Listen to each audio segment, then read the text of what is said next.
अस्सलामुअलैकुम, good morning Pakistan. आप देख रहे हैं सुबह की सोच और मैं हूं हसनैन लियाकत। वेलकम टू सुबह की सोच। अस्सलामुअलैकुम, मैं हूं गज़ल अवान और आज हमारे पास बहुत कुछ है आप सबको बताने के लिए।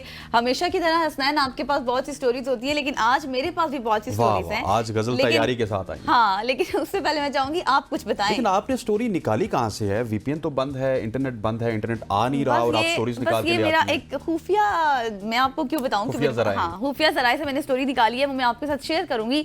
लेकिन उससे पहले आप कुछ बताइए। तो फिर जो खुफिया जराए से आपने निकाली वो तो फिर गैर शरई स्टोरी है। तो आपके पास शरई स्टोरी है ही नहीं, गैर शरई स्टोरी है। आपने वीपीएन यूज किया, वीपीएन गैर शरई है।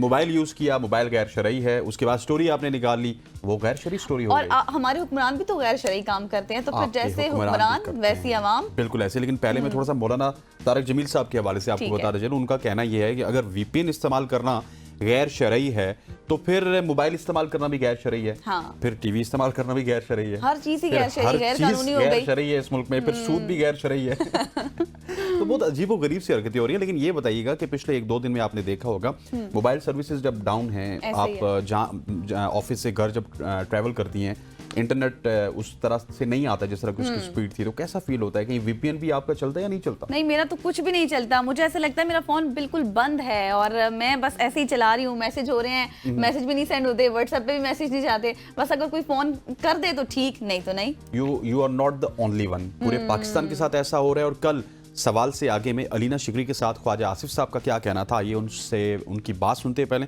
और उसके बाद डिस्कशन को कंटिन्यू रखते हैं।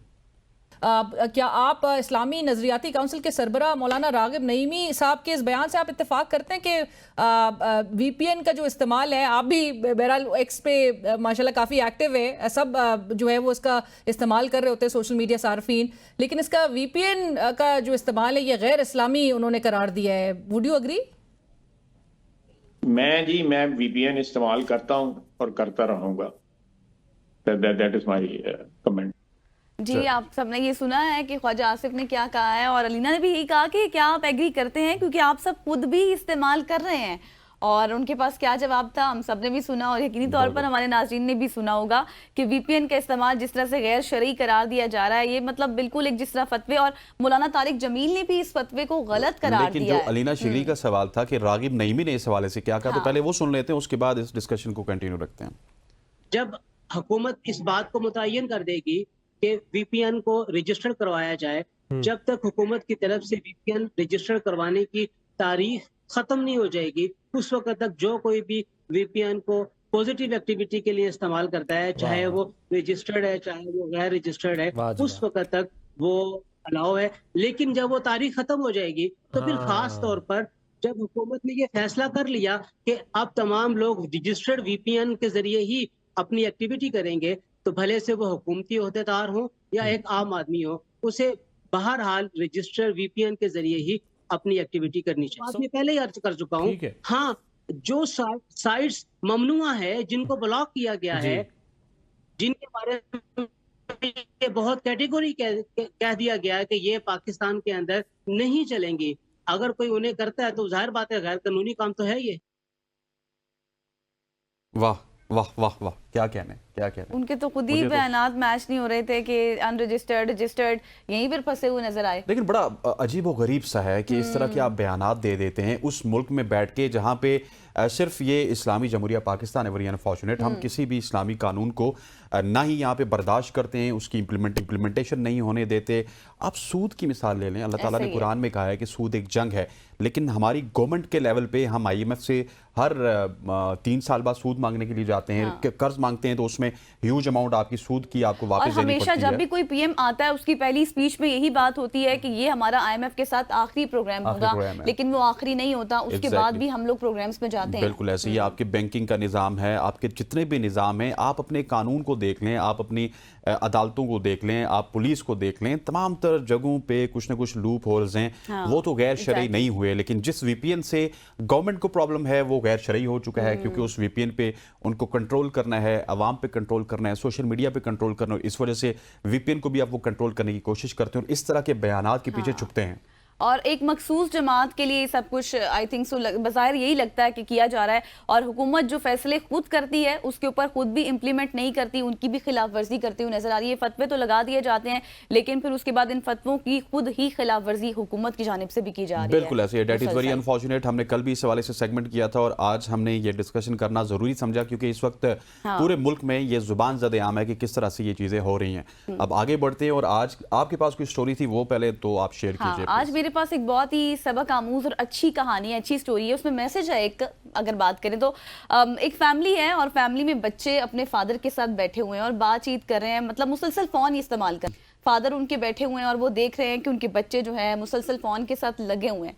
तो अचानक से जो उनके फादर हैं वो हंसना शुरू कर देते हैं। तो बच्चों ने कहा कि dad why are you laughing, आप क्यों हंस रहे हैं? तो डैड ने कहा कि मेरे दिमाग में एक बहुत ही फनी सा सवाल है। तो बच्चों ने काफ़ी हैरानी से पूछा फ़ोन को छोड़कर कि why what is it dad, वो क्या सवाल है आपके पास? तो डैड ने कहा कि मेरा दोनों से सवाल है, मुझे आप ये बताएं कि क्या अपने मोबाइल के आप ऑनर हैं या फिर स्लेव, यानी कि उनके गुलाम हैं? तो बच्चों ने कहा कि ऑफ कोर्स हमारा फ़ोन है और हम इसके ऑनर ही हैं। डैड ने कहा कि अगर आप अपने फ़ोन के ऑनर हैं तो मुझे इस सवाल का जवाब दें कि आपका फ़ोन आपके पास होता है, आपकी एब्सेंस आपके फ़ोन के लिए मैटर नहीं करती, लेकिन अगर आपका फ़ोन आपके पास नहीं है तो वो आपको परेशान कर देता है, ठीक है। और साथ ही वो डैड ये भी कहते हैं कि अगर आपके पास सारा दिन आपके पास फ़ोन होता है, आप अपना फ़ोन इस्तेमाल करते हैं, लेकिन आपके फ़ोन को आपकी ज़रूरत नहीं है, लेकिन आपको हर वक्त अपने फ़ोन की ज़रूरत रहती है। तो अब आप मुझे बताएं कि क्या आप अपने फ़ोन के ऑनर हैं या फिर उसके ग़ुलाम हैं? तो बच्चे बहुत हैरानी में बैठ गए और सोचने लग गए। तो इससे क्या मैसेज मिला हमें? मैसेज हमें यही मिलता है कि अपने आप को एडिक्ट नहीं करना चाहिए दुनियावी चीज़ों के लिए। आपकी हैबिट्स आपके अपने हाथ में हैं, उनको अच्छा बनाएं। ठीक है, फ़ोन एक अच्छी चीज़ है, ज़रूरत की चीज़ है, लेकिन उसका इस्तेमाल एक हद तक किया जाना चाहिए, ना कि उसके एडिक्ट हो जाएं और उसको अपनी आदत बना लें। बिल्कुल एग्री करता हूँ। जरा ये मोबाइल में मुझे देते हैं, वो भी मुझे देते हैं, आप ले लें, लेकिन मेरी ज़रूरत भी है। बताने वाली है, इनके पास 2 मोबाइल हैं, इनके दोनों मोबाइल जब्त हो चुके हैं और अब आगे बढ़ते हैं। ठीक है जी हाँ, आपने मोबाइल मेरे से वापस नहीं लेने। ठीक है जी, आगे बढ़ते हैं और आगे बढ़ के आपको बताते हैं पाकिस्तानियों के हवाले से एक ऐसी खबर है जो कि पाकिस्तान पूरा सुनना चाहता है। मुत्तहिदा अरब अमारात के वीज़े पाकिस्तानियों के क्यों नहीं लगते? हाँ। मैं जिस जमाने में दुबई में था तो उस जमाने में बांग्लादेशियों के वीजे नहीं लगते थे। कोई जमाना था, एक जमाना था उस जमाने में बांग्लादेशियों के। अब तो हमारा जमाना नहीं है ना, अब हम आपके साथ बैठे हैं, आपका जमाना है, आपका जमाना है। अच्छा, पाकिस्तानियों के लिए मुत्तहिदा अरब अमारात की अगर बात की जाए तो वीज़ों पर पाबंदी की वजूहात सामने आ चुकी हैं और मुत्तहिदा अरब अमारात ने बहुत सारी रीजंस बताई हैं कि वीज़ों की बंदिश किस वजह से, और उन्होंने शिकायत के अंबार लगा दिए। पाकिस्तानी सफ़ीर को बताया गया है कि पाकिस्तानी शहरियों के लिए वीज़े पर पाबंदी काबीना ने पेश की, वहाँ की कैबिनेट ने पेश की। और पाकिस्तानी शहरी किन किन जराइम में मुलव्विस हैं? सबसे पहले वो वहाँ पे सियासत करते हैं, एहतजाजों में मुलव्विस होते हैं और पाकिस्तानी शहरी सोशल मीडिया पर यूएई हुकूमत की पॉलिसियों पर तनकीद करते हैं। अच्छा। पाकिस्तानी शहरियों का यूएई में सोशल मीडिया का इस्तेमाल मुस्बत नहीं है और नौकरियों के ख्वाहिशमंद जो बास पाकिस्तानी उम्मीदवार हैं वो जाली डिग्रियों के साथ वहाँ पे आते हैं, लेकिन उनकी भी तस्दीक हुई होती है। और कुछ पाकिस्तानी शहरियों के हवाले से उनका कहना है कि जालसाजी से शनाख्ती कार्ड और पासपोर्ट भी रद्दोबदल करते हैं और पाकिस्तानी शहरियों का चोरी, धोखाधही, भीख मांगना, जिस्म फरोशी और मंशियात में मुलव्विस होने के तनासब दूसरे मुल्कों से ज़्यादा है। इस वजह से हमने पाकिस्तानियों के वीज़े रोके हुए हैं और इस हवाले से वो वीज़े तब तक रोके रखेंगे जब तक पाकिस्तानी अपने आमाल को दुरुस्त नहीं करेंगे। हाँ। अपने हालात और ये जो भीख मांगने वाला फैक्टर आपने बताया ना, इस हवाले से बहुत सी रिपोर्ट्स भी मौजूद हैं और बहुत से मुल्कों ने कहा था कि हम अब पाकिस्तान, इवन दैट के आगे भी हम एक स्टोरी शेयर करेंगे सऊदीया वाली, जिसमें सऊदीया ने भी ये पाबंदी लगा दी थी कि अब उम्रा के जो है वो भी हम वीज़े बंद कर देंगे अगर पाकिस्तानी जो है वो इन हरकतों से बाज नहीं आते तो। हाँ, तो ये जी स्टोरी आपको बताई है जो हसनैन ने। अब आपके पास मैं एक बड़ी एक्सपेंसिव स्टोरी आपके साथ शेयर करने वाली हूँ।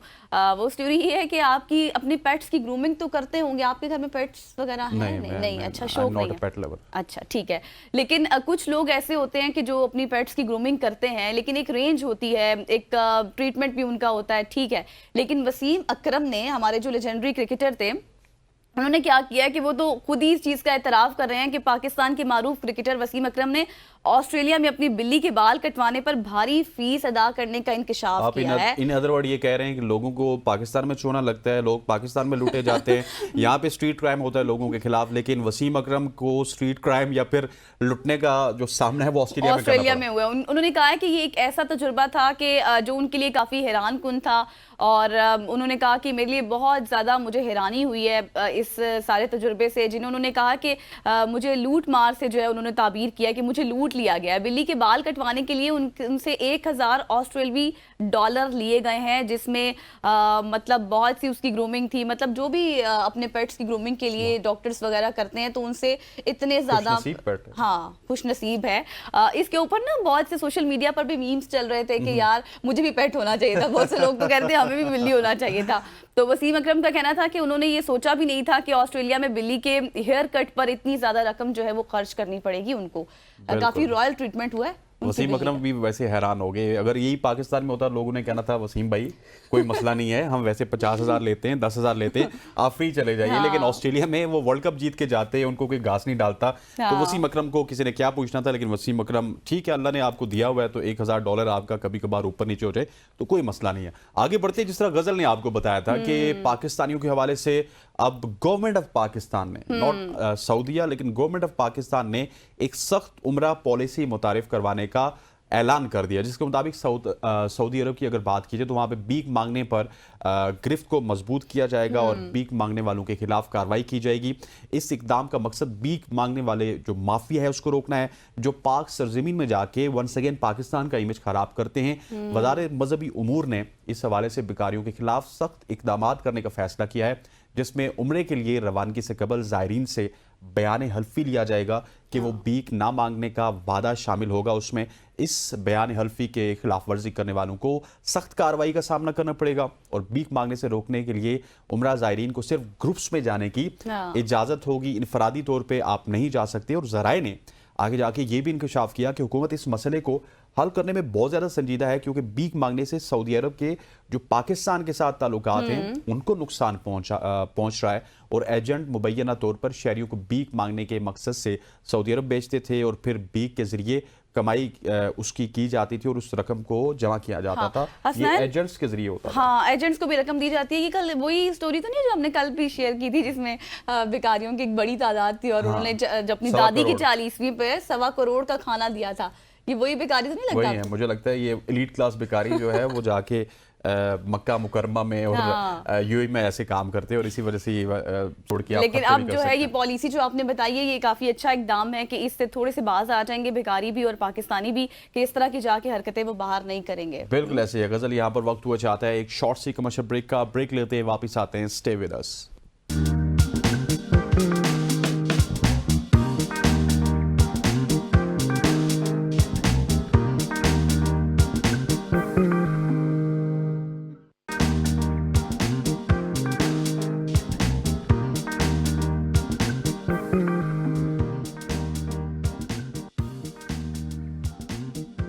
Welcome back after the break. और अब हम बात करेंगे बहुत ही इंपॉर्टेंट सेगमेंट के हवाले से। गुज़श्ता कुछ दिनों से हमने मतलब पिछले हफ्ते में हमने काफ़ी बात की थी स्मोक के हवाले से, लेकिन अब ये अगला हफ्ता है, लेकिन इसमें भी हम देख रहे हैं कि कोई भी कमी नहीं आई है, खातिर ख्वाह कमी नहीं है स्मोक की सूरत हाल में।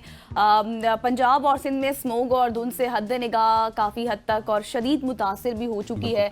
और जो इकदाम किए जा रहे थे, जो फैक्ट्रियाँ और जो इकदाम उठाए, हाजिरी बंद कर दी, स्कूल में बच्चों की जो है वो ऑफिस में हाजिरी बंद हुई, बच्चों के लिए स्कूल में छुट्टियां दे दी गई, ट्रैफिक की आमदोरफ्त कम कर दी गई, लेकिन हद निगाह अभी तक मुतासिर है। ट्रैफिक हादसात में एक शख्स जाँ बहक हुआ और 6 अफराद जख्मी भी हो गए हैं। स्मोक और धुंध की वजह से मोटरवेज को मुख्तलिफ मकामात पर भी ट्रैफिक के लिए बंद कर दिया है, जिससे यकीनी तौर पर शहरियों का बहुत ज़्यादा नुकसान भी हो रहा है। और पंजाब में स्मोक की सूरत हाल बेहतर होने लगी है, ये बातें की जा रही हैं, बट पंजाब के तमाम अजला में कल से तालीमी इदारे खोलने का भी ऐलान कर दिया गया है। क्या वाकई ही वहाँ पे अब सूरत हाल बेहतर हो चुकी है हसनैन?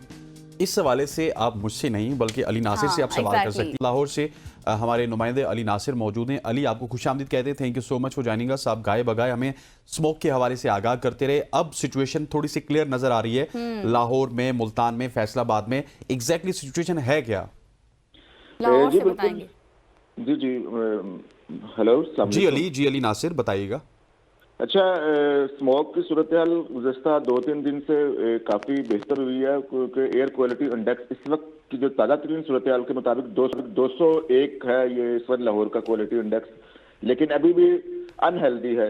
अगर 200 से ऊपर तजावज़ करते हैं तो वो सेहत के लिए अच्छा नहीं होता, लेकिन आम दिनों में गुज़श्ता एक हफ्ते में जो सूरत हाल थी, रिकॉर्ड एयर क्वालिटी इंडेक्स यहाँ पर रिकॉर्ड होता रहा, तो उस हवाले से देखा जाए तो काफी बेहतर है। इससे पहले 1000 एयर क्वालिटी इंडेक्स था, यानी कि 700-800 रूटीन के मुताबिक रहता था। लेकिन अब फिलहाल थोड़ी सी बेहतरी हुई है, लेकिन अभी भी डॉक्टर्स कहते हैं कि ये अभी भी आपको इन्फेक्शन कर सकता है, गले जैसी बीमारियों में मुब्तला कर सकता है, इसलिए अपनी एहतियात रखना बहुत जरूरी है। आप घर से जरूरत के मुताबिक घर से बाहर निकलें, ऐसे ही बिला वजह गैर जरूरी सफर न करें। तो इस जो स्मोक गुज़श्ता एक हफ्ते की स्मोक जो हुई है उसकी वजह से अस्पतालों में काफ़ी मरीज उनसे हैं वो दाखिल हुए हैं, और ख़ासतौर पर जो नज़ला ज़ुकाम और गले के इन्फेक्शन की वजह। अगर मैं आपको फैक्ट फिगर दूं तो इस वक्त आखिरी 24 घंटों में स्मोक की वजह से 75,720 मरीज रिपोर्ट हुए हैं। इसी तरह पंजाब भर के अंदर दमे के जो मरीज हैं, ये मैंने आपको जो बताया ये सांस के मरीजों की बताई, दमे की तादाद ये लाहौर के अंदर आ जाती है 3,300। फिर आंखों के मर्ज के अंदर भी लोग मुब्तला हुए हैं, उसकी तादाद है 627 अफराद जो कि आंखों की बीमारी में स्मोक वजह से मुब्तला हुए हैं। सांस के मरीज मुब्तला हुए हैं, उनकी तादाद है 5,354 अफराद रिपोर्ट हुए हैं। इसी तरह जो दमे के अफराद हैं वो 359 के करीब है। ये महकमा सेहत ने जो रिपोर्ट जारी की है उसके मुताबिक मैं आपको बता रहा हूँ। तो ये सूरत हाल है। अभी भी अस्पतालों के अंदर मरीज दाखिल हैं। डॉक्टर यही कहते हैं कि गैर जरूरी सफर से आप परहेज करें, क्योंकि ये नुकसानदेह हो सकता है अभी भी आपके लिए जब तक बारिशें नहीं हो जाती। तो दूसरी यानी महकमा मौसमियात का ये कहना है कि आइंदा कुछ दिनों तक बारिशों का कोई इम्कान नहीं है। यही हो सकता है कि जो हुकूमत पंजाब जो लॉकडाउन लगाए हुए हैं मखसूस एरिया के अंदर, उन्होंने रिक्शा वगैरह मोटरसाइकिल वगैरह पर चलाने पर पाबंदी आयद की है, उससे कुछ फर्क पड़ा हुआ। अलबत्ता स्कूलों की भी सूरत हाल यही है कि कल से स्कूल खुल रहे हैं, क्योंकि एयर क्वालिटी इंडेक्स नीचे गिरा है 200, जैसे मैंने आपको बताया कि इस वक्त 201 के करीब एयर क्वालिटी इंडेक्स है। कई जगहों पर 250 के करीब भी है। जिस तरीके से जो एयर क्वालिटी इंडेक्स के हवाले से आपने अली बताया, बहुत शुक्रिया। आप बता रहे थे कि इस वक्त लाहौर में सूरत हाल बेहतर है और खोल भी दिए जाएंगे स्कूल। फैसलाबाद चलते हैं, वहां से हमारे कॉरेस्पॉन्डेंट मनान अशरफ हमारे साथ मौजूद है। मनान, आप बताएं कि आप कहाँ पर मौजूद हैं और मजमूई तौर पर आपने देखा है क्या एयर क्वालिटी इंडेक्स आज रिकॉर्ड किया गया है? जी बिल्कुल, फैसलाबाद जो एयर क्वालिटी इंडेक्स है उसकी हालत बाकियों के निस्बत बहुत बेहतर है, क्योंकि फैसलाबाद में पहले भी वो हालात नहीं थे जो लाहौर के या मुल्तान के हालात थे। फैसलाबाद बहुत हद तक बेहतर था, लेकिन यहाँ एक सबसे बड़ी प्रॉब्लम ये थी कि फिर भी 300 से ऊपर चला गया था एयर क्वालिटी इंडेक्स जो है। हालांकि फैसलाबाद के अंदर हमेशा 50 से 100 के करीब रहता था, लेकिन इससे जो जिस तरह बढ़ता चला गया, फैसलाबाद में फिर स्मार्ट लॉकडाउन भी लगाया गया, 8 बाजार भी बंद किए गए, स्कूल भी बंद कर दिए गए। लेकिन इसके बावजूद जो यहाँ असल जो एक्शन होना था वो धुआं देने वाली गाड़ियां, जो छोड़ने वाली गाड़ियां थी, इसके अलावा यहाँ भट्टियां, इंडस्ट्री है फैसलाबाद में, और फिर यहाँ के बहुत बड़ा जो ज़राई रकबा था उसे खत्म करके यहाँ कॉलोनियां बना दी गई है। तो बगैर सोचे समझे यहाँ के जो जंगलात थे शहर के इर्द गिर्द वो मुकम्मल तौर पे काट दिए गए, जिसकी वजह से फैसलाबाद के जो लोग थे वो ये एयर क्वालिटी इंडेक्स के अंदर इसीलिए ज्यादा प्रॉब्लम हो गई थी, क्योंकि फैसलाबाद की इंडस्ट्री, फैसलाबाद की जो चिमनियां, फैसलाबाद के भट्टे, ये सारे जो थे फैसलाबाद का माहौल खराब करना शुरू कर दिया था। आज तक वैसे भी स्मार्ट लॉकडाउन तो फैसलाबाद में लगा दिया जाता है, दुकानें बंद कर दी जाती है, स्कूल बंद कर दिए जाते हैं, लेकिन ये जो बड़े बड़े धुआं छोड़ने वाली गाड़ी है इनके खिलाफ आज तक कभी एक्शन नहीं हो सका, जिसकी वजह से फैसलाबाद के हालात खराब हुए। और कल जरिए जो हमारा रकबा है उसे बहुत तेजी के साथ खत्म किया जा रहा है, वो भी बहुत बड़ी एक वजह फैसलाबाद के हालात खराब करने के अंदर।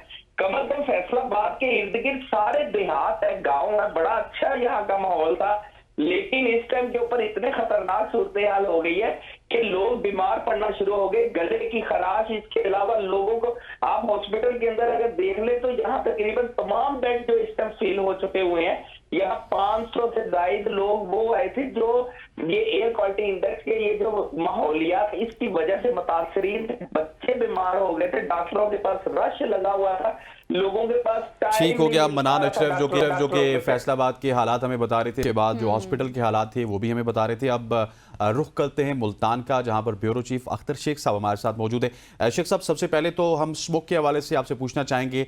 लाहौर में स्मोक के हालात बहुत बेहतर हैं, फैसलाबाद में बेहतर हैं, आप मुल्तान की बताइएगा, क्या मुल्तान में भी स्मोक के हालात बेहतर हुए हैं? जी बिल्कुल, गुज़श्ता 3 दिन से जो है मुल्तान में स्मोक की सूरत हाल वो बहुत बेहतर हुई है और एयर क्वालिटी इंडेक्स में भी काफी बेहतरी आई है। जो आज का एयर क्वालिटी इंडेक्स है वो 354 पॉइंट जो है वो रिकॉर्ड किया गया है और दिन में काफी सूरत हाल बेहतर होती है। सूरज जो है वो आबोताब के साथ निकल रहा है, शाम को कुछ ठंड होती है और सुबह के टाइम कुछ ठंड होती है, लेकिन स्मोक की मजबूरी सूरत हाल जो है वो इस वक्त मुल्तान की काफी जो है वो बेहतरी आई है। ठीक हो गया। और ये बेहतरी जो आई है वो सिर्फ मुल्तान में है या गिरदो नवा में भी है? और इसके अलावा मुझे ये भी बताइएगा कि बेहतरी क्या हुकूमती इक़दामात की वजह से हुई है या वैसे ही हो गई? जी, हुकूमती इक़दामात की वजह से तो बिल्कुल नहीं हुई। आपको इस हवाले से बताते चलें कि जब आपको बल्कि ऑन द रिकॉर्ड बात है ये कि दुनिया भर में 2000 इंडेक्स तक जो है मुल्तान का जो है AQI गया है और उस दौरान हमें कोई मुल्तान की इंतजामिया कोई कहीं नजर नहीं आई। उन्होंने जो ट्रांसपोर्ट बंद कराने के हवाले से और जो दुकानें बंद कराने के हवाले से और मार्केटें बंद कराने के हवाले से जो इकदाम करने थे उसमें ना कमिश्नर मुल्तान, ना DC, ना कोई ऐसी हमें फील्ड में नजर आया। हाँ, अब गुज़श्ता 3 दिन से जब से एयर क्वालिटी इंडेक्स बेहतर हुआ है तो वो अब रात के टाइम जो है वो निकलते हैं और मार्केटें और दुकानें बंद करा रहे हैं। कुछ इकदामात किए गए थे जो लोअर ब्यूरोक्रेसी के जो लोग हैं वो उस टाइम निकले थे जब स्मोक बहुत ज्यादा चल रहा था, तो उन्होंने 30 एक खास भट्टे गिराए हैं, कुछ दुकानें। अच्छा अख्तर, ये भी बताएं कि जैसे आप बता रहे हैं कि आप मजमूई तौर पर सूरत हाल आपको बेहतर नजर आ रही है, लेकिन हुकूमती इक़दामात के बायस नहीं बल्कि ये कुदरती ही जो है बेहतर हो रहे हैं हालात। इत्तलात ये भी आई थी कि इन्होंने भट्टे भी गिरा दिए गए थे, और वो भट्टे किसके थे और क्या इससे सूरत हाल बेहतर हो सकती है? जी बिल्कुल, भट्टों से सूरत हाल काफी बेहतर होने का इम्कान होता है, लेकिन इस हवाले से जो महकमा माहौलियात के जो लोग हैं वो ये बता रहे हैं कि इससे जो भट्टों से जो धुआं निकलता है, नई ज़िग-ज़ैग टेक्नोलॉजी जो इन्होंने मुतारफ कराई है उससे काफी माहौल बेहतर हुआ है और जिन्होंने इस टेक्नोलॉजी पर जो मुंतकिल नहीं हुए वो भट्टे कुछ गिराए गए थे। आपको इस हवाले से एक बात बताते चले मुल्तान के हवाले से कि बात हो रही थी कि चकवाल और बाकी इलाकों में कोई मसनूई बारिश के लिए जो है वो काम किया गया है और अब सूबाई हुकूमत ने ऐलान किया कि लाहौर में मसनूई बारिश के लिए जो है वो कुछ इकदाम किए जा रहे हैं। तो मुल्तान वाले भी इस हवाले से वो मुतालबा कर रहे हैं कि मुल्तान में भी मसनूई बारिश के लिए कुछ ठीक हो गया। मुल्तान में भी मसनूई बारिश होनी चाहिए, मुल्तान वालों का ये मुतालबा है। लेकिन हमने क्योंकि एक और खबर के ऊपर भी डिस्कस करना है, आप हमारे साथ रहिएगा। निस्टर हॉस्पिटल मुल्तान की बात कीजिए, जहाँ की डायलिसिस मुझे गुर्दे के मरीजों में HIV वायरस फैलने के खदशात बढ़ते चले जा रहे हैं और वहाँ की जो डायलिसिस मशीनें हैं वो बहुत ज़्यादा पुरानी हो चुकी हैं और HIV वायरस के फैलने के इंकशाफ के बाद सेक्रेटरी हेल्थ की तरफ से specialized health care and medical education के डॉक्टर्स पर मुश्तमिल तहकीकाती कमेटी बनाई गई थी जिसने अपनी रिपोर्ट पेश कर दी है और महकमाना ज़राए के मुताबिक कमेटी ने इस बात की तस्दीक किया है कि डायलिसिस मशीनों से HIV वायरस दीगर मरीजों में फैल सकता है। अख्तर, आप हमारे साथ मौजूद हैं। इस HIV वायरस से मुतालिक सबसे पहले तो हमें आगाह करें कि ये वायरस कैसा है और किस तरह से फैलता है। ये बुनियादी तौर पर जो निश्तर अस्पताल है ये साउथ पंजाब का, बल्कि ये अस्पताल जो है इतना बड़ा अस्पताल है कि ये बलोचिस्तान और सिंध और KPK जो मरीज हैं उनको भी जो है ये तिबी सहूलियात देता है। 240 के करीब यहाँ मुल्तान में जो निश्तर अस्पताल है वहाँ डायलिसिस के जो है मरीज रजिस्टर्ड हैं जिनके डायलिसिस जो है वो किए जाते हैं। तो हुआ कुछ इस तरह है कि 3 जो इसमें मशीनें थी वो HIV जो मरीज होते हैं, पॉजिटिव मरीज, उनके लिए अलग से जो है ना वो मुख्तस थी। तो इसमें जो निश्तर अस्पताल का अमला, डॉक्टर्स और नेफ्रोलॉजी डिपार्टमेंट के जो जिम्मेदार हैं उन्होंने एक इंतहाई गफलत का मुजाहरा किया है और एक HIV पॉजिटिव मरीज को के डायलिसिस जो है वो जो एक मशीन पे किए गए हैं और उस मशीन पे फिर दोबारा जो बाकी मरीज हैं उनके भी डायलिसिस उसी पे चलते रहे हैं। और इसके लिए जो स्क्रीनिंग का जो प्रोसेस है SOPs के मुताबिक, जिसमें 3 महीने बाद जो हेपेटाइटिस C के मरीज हैं उनको देखा जाता है, उनको उनको उनके टेस्ट किए जाते हैं हेपेटाइटिस के हवाले से, इस तरह जो है एड्स के हवाले से टेस्ट किए जाते हैं, HIV के हवाले से। तो इन्होंने वो टेस्ट और स्क्रीनिंग नहीं की और वो जो 240 मरीज हैं उनमें से बेशतर को जो है उन्हीं मशीनों पे जो है वो डायलिसिस किए जाते रहे और उसके रिजल्ट के तौर पर मुबैना तौर पर एक मरीज जो है वो उसकी हलाकत की इत्तला है, लेकिन उसकी तस्दीक नहीं होगी। लेकिन एक कंफर्म रिपोर्ट जरूर है कि 19 मरीज जो है वो इससे इन्हीं डायलिसिस मशीनों से HIV पॉजिटिव हुए हैं। That is very unfortunate. अच्छा अख्तर, जैसे अभी आपने बताया है, ज़ाहिर है जो हमें सुनने वाले देखने वाले नाज़रीन हैं उन सबको नहीं पता इस वायरस से रिलेटेड, लेकिन आपने काफ़ी एलेबोरेट कर कर बताया उन सबको। अब ये बताएं कि अब जिस तरह से आप हलाकतों के हवाले से भी जिक्र करें, अब इसको काउंटर करने के लिए कुछ इकदाम किए जाएंगे या फिर नहीं? और साथ मेरा ख्याल है कि ये भी गजल पूछना चाहिए कि हुकूमत क्या कर रही है, क्या गफलत बरतने वालों के खिलाफ कार्रवाई होगी या फिर छोटे अमले के ऊपर कार्रवाई होगी, बड़े डॉक्टर्स बड़े जो MS है वो सारे बच जाएंगे? जी, हालात कुछ ऐसे ही नजर आ रहे हैं। हुकूमत पंजाब तो इसमें इन्वॉल्व होती नजर नहीं आ रही। ये सारा मामला जब उठाया गया है, ये मीडिया की तरफ से उठाया गया है 1 हफ्ता पहले तकरीबन, और उसमें ये इंकशाफात जब मुसलसल फॉलोअप्स में स्टोरियां दी गई हैं तो इनको कुछ ख्याल आया और सेक्रेटरी हेल्थ की तरफ से एक इंक्वायरी कमेटी बिठाई गई और उसने जो निश्तरा आके रिकॉर्ड कब्जे में लिया, उस रिकॉर्ड में भी काफी जो है वो गड़बड़ नजर आई है और उस टीम ने बरहमी का इजहार किया था कि जो मरीज हैं उनके जो परफार्मे हैं, उनकी फाइलें हैं वही मुकम्मल नहीं थी और टेम्पिंग की गई थी उसमें। और ये मामला इंतहाई जो है वो अहम नौयत और हसास नौयत का, लेकिन इस वाले से एक अहम इंकशाफ ये भी हुआ कि जो एड्स के मरीजों को डायलिसिस मशीनों पे डाला गया वो अक्टूबर के महीने में डाला गया और अक्टूबर से लेकर अब तक जो है ना इस मामले को इन्होंने इंतहाई खुफिया रखा और इसको छुपाए रखा। अगर ये मीडिया इस चीज को समंदर आम पर ना लाता तो ये भी कार्रवाई ना होती जो अब हुई है। अच्छा, मुझे बताइएगा कि हुकूमत पंजाब इस हवाले से क्या कर रही है? मरियम नवाज साहिबा हमेशा से कुछ जगहों पे तो नज़र आ जाती हैं, जिस तरह टिकटॉक है, पुलिस की परेड है, लेकिन जो स्मोक के मसाइल हैं, इस तरह के मसाइल, अवामी मसाइल हैं, वहाँ पे वो गायब होती हैं। अवाम रिलेटेड मसाइल में तो उनकी कोई तवज्जो नहीं है। जी बिल्कुल, ऐसी सूरत हाल। आपने देखा कि स्मोक जब शुरू हुआ पंजाब में तो CM साहिबा जो है वो मुल्क से रवाना होगी, बैरून मुल्क चली गई और अब जब सूरत हाल बेहतर हुई है तो वो वापस आ गई और यही सोचा जा रहा था कि जैसे ही सूरत हाल कुछ बेहतर होगी, उनको अच्छी रिपोर्ट मिलेगी कि कुछ दिनों में मौसम भी ठीक हो जाएगा और गले के खराश तराश और सीने के जो मसाइल है वो नहीं होंगे, तो उसके बाद वो वाकई वापस आ गया। और इस इशू में, इतने अहम इशू में जिसमें कम से कम 19, वैसे तो कहा जा रहा है 25 से 30 मरीज हैं जो HIV पॉजिटिव हुए हैं इस निश्चित अस्पताल की इंतजामिया की नाहली की वजह से। उनके खिलाफ अब तक एक बयान तक नहीं आया सूबाई हुकूमत की तरफ से कि वो इस सिलसिले में क्या करेंगे और मजम्मत कोई कर दे या अफसोस का इजहार कर दे, इस तरह की कोई चीज सामने नहीं आई।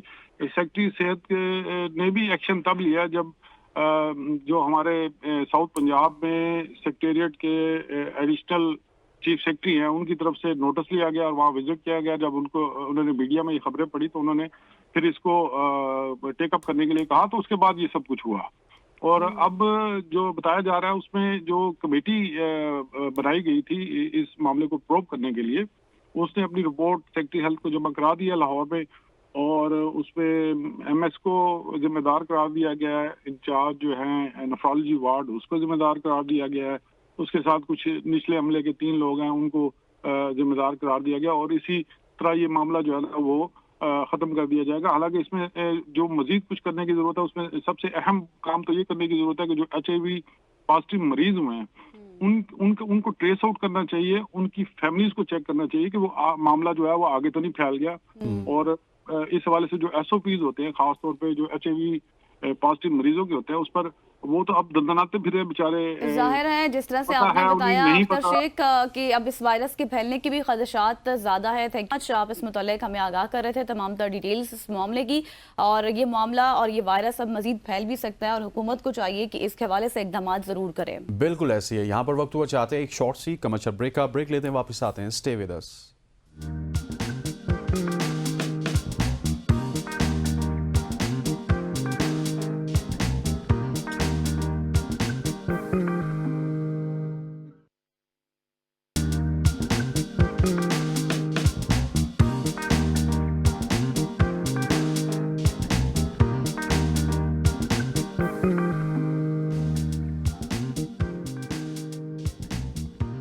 Welcome back after the break. और अब बहुत ही इंपॉर्टेंट सेगमेंट हमारा सियासत से रिलेटेड है, जिस मुतालिक बात करेंगे कि क्या कुछ हो रहा है सियासत में और क्या कुछ होने वाला है। बुशरा बीबी ने वज़ीर आला हाउस में मुनाकिद इजलासों में पार्टी रहनुमाओं को एहतजाज की कामयाबी के लिए भरपूर तरीके से मेहनत की हिदायत भी कर दी है और मखसूस तादाद में अफराद लाने की भी जिम्मेदारी दे दी है। जबकि PTI के इस लॉन्ग मार्च में 4 अहम मुतालबात शामिल हैं, जिनमें सबसे पहले तो ये है कि 26वीं यानी तरमीम का खात्मा और सियासी कैदियों की रिहाई, ये बिल्कुल वाज़े हैं। और हुकूमत और अवामी हल्के इस लॉन्ग मार्च को तनकीद का निशाना भी बना रहे हैं और इस मईशत के हवाले से नुकसानदेह और आम शहरियों के लिए मुश्किलात का बाइस भी करार दे रहे हैं। जबकि PTI के कई अहम रहनुमाओं और अरकान ने एहतजाजी तैयारियों के इजलासों में शिरकत नहीं की।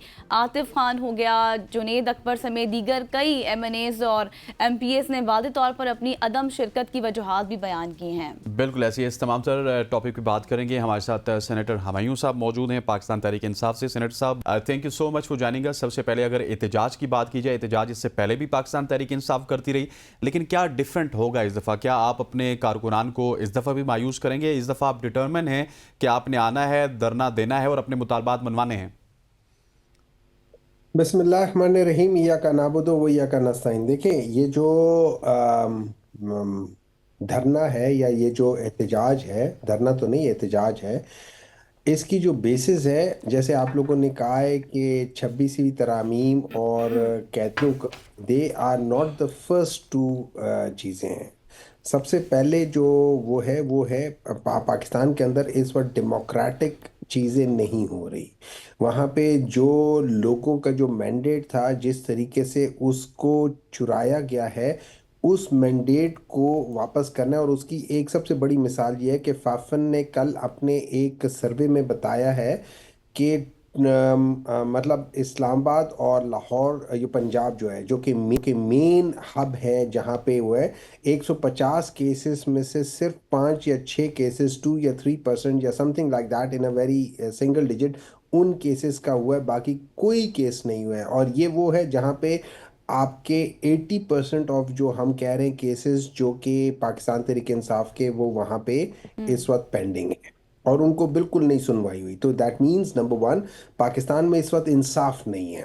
पाकिस्तान में जो जुडिशरी है, उसको कंट्रोल किया जा रहा है through executive, which is against the norms of the democratic values, जिसमें segregation of powers के लिहाज से देखा जाए तो वो है। तो पाकिस्तान में restoration of the जो independent judiciary is very important. Number 2, restoration of the democracy is very important. ये दो चीज़ें हैं और इनको करने के लिए जो 26वीं तरामीम है वो तीसरे नंबर पे आ जाती हैं। तो लॉ, डेमोक्रेसी, ये जो अनलॉफुल और बग़ैर किसी डिस्कशन के जो 26वीं तरामीम, ये, और फिर चौथा ये आ जाता है कि जो पॉलिटिकल प्रिजनर्स हैं, जिनके बारे में हम ये कह सकते हैं कि उन प्रिजनर में से एक बहुत बड़ी तादाद, वो पाकिस्तान के लॉ के मुताबिक उनको बेल बहुत पहले मिल जानी चाहिए। वो लॉ आता है CRPC 497 सब सेक्शन 1 के लिहाज से, जहाँ पे औरतों को अगर किसी किस्म का भी जुर्म किया हो और वो 4 क्लॉजेस पूरी करती हों, जिसमें वो भाग ना सकती हो, अपने केसेस को बदल ना सकती हो, वगैरह वगैरह, उनको बेल मिलनी चाहिए। ये बेल एक किस्म का, नॉर्मली ये बेल एक प्रेरोगेटिव होता है कोर्ट का, लेकिन यहाँ पे जजमेंट्स के लिहाज से ये उस खातून का ये एक किस्म का हक बन जाता है कि उनको मिलना चाहिए। इसी तरीके से बच्चे हों जो 15 साल से कम के हों, और वो मर्द जो बीमार हों, इनके ऊपर एक किस्म का लाजिम हो जाता है। ये 4 चीज़ों के लिहाज से हम कह रहे हैं। नंबर 3, जो हम लोगों ने जो अता तारड़ साहब ने जो वीडियोस दिखाई हैं, उसमें से देखिए, वो वीडियोस बेसिकली ये दिखा रहे कि तोड़ फोड़ हो रही है और ये हो रही है, जो कि गलत हुआ, नहीं होना चाहिए था। हम भी उससे एग्री करते हैं कि वो सब चीज़ें गलत हुई हैं, लेकिन अगर हम उसको वो कहते हैं कि ये सबूत है, देखिए ये विजुअल्स हैं तोड़ फोड़ के, ये सबूत है कि तोड़फोड़ हुई है। ये इस चीज़ का सबूत नहीं है कि डॉक्टर हुमायूं ने तोड़फोड़ की है, इमरान खान ने तोड़फोड़ की है, यास्मीन राशिद साहब ने तोड़फोड़ की है। जिन लोगों ने तोड़फोड़ की है, आप उनको आइडेंटिफाई करें, जैसे कैपिटल हिल में हुआ था, देवर आइडेंटिफाइड। लेकिन वो ये कहते यही है कि पार्टी का, आपकी पार्टी का ही एहतजाज और आपकी पार्टी के ही धरने थे। उनके ये देखिए वो मैं कह- उससे देखिए मैं उससे डिनाई नहीं कर रहा हूँ। धरने हमारे थे, एहतजाज हमारा था। हमारा एहतजाज भी कोर कमांडर हाउस के सामने था या जीएचक्यू के सामने था या किसी चीज के सामने था। हम उससे इनकारी नहीं है, लेकिन वो बजाते खुद एक एहतजाज करना एक ऐसी सड़क पे जिसके दूसरी तरफ जीएचक्यू हो या दूसरी तरफ कोर कमांडर का घर हो या दूसरी तरफ कोई इस किस्म की बिल्डिंग हो, वो इलीगल नहीं है।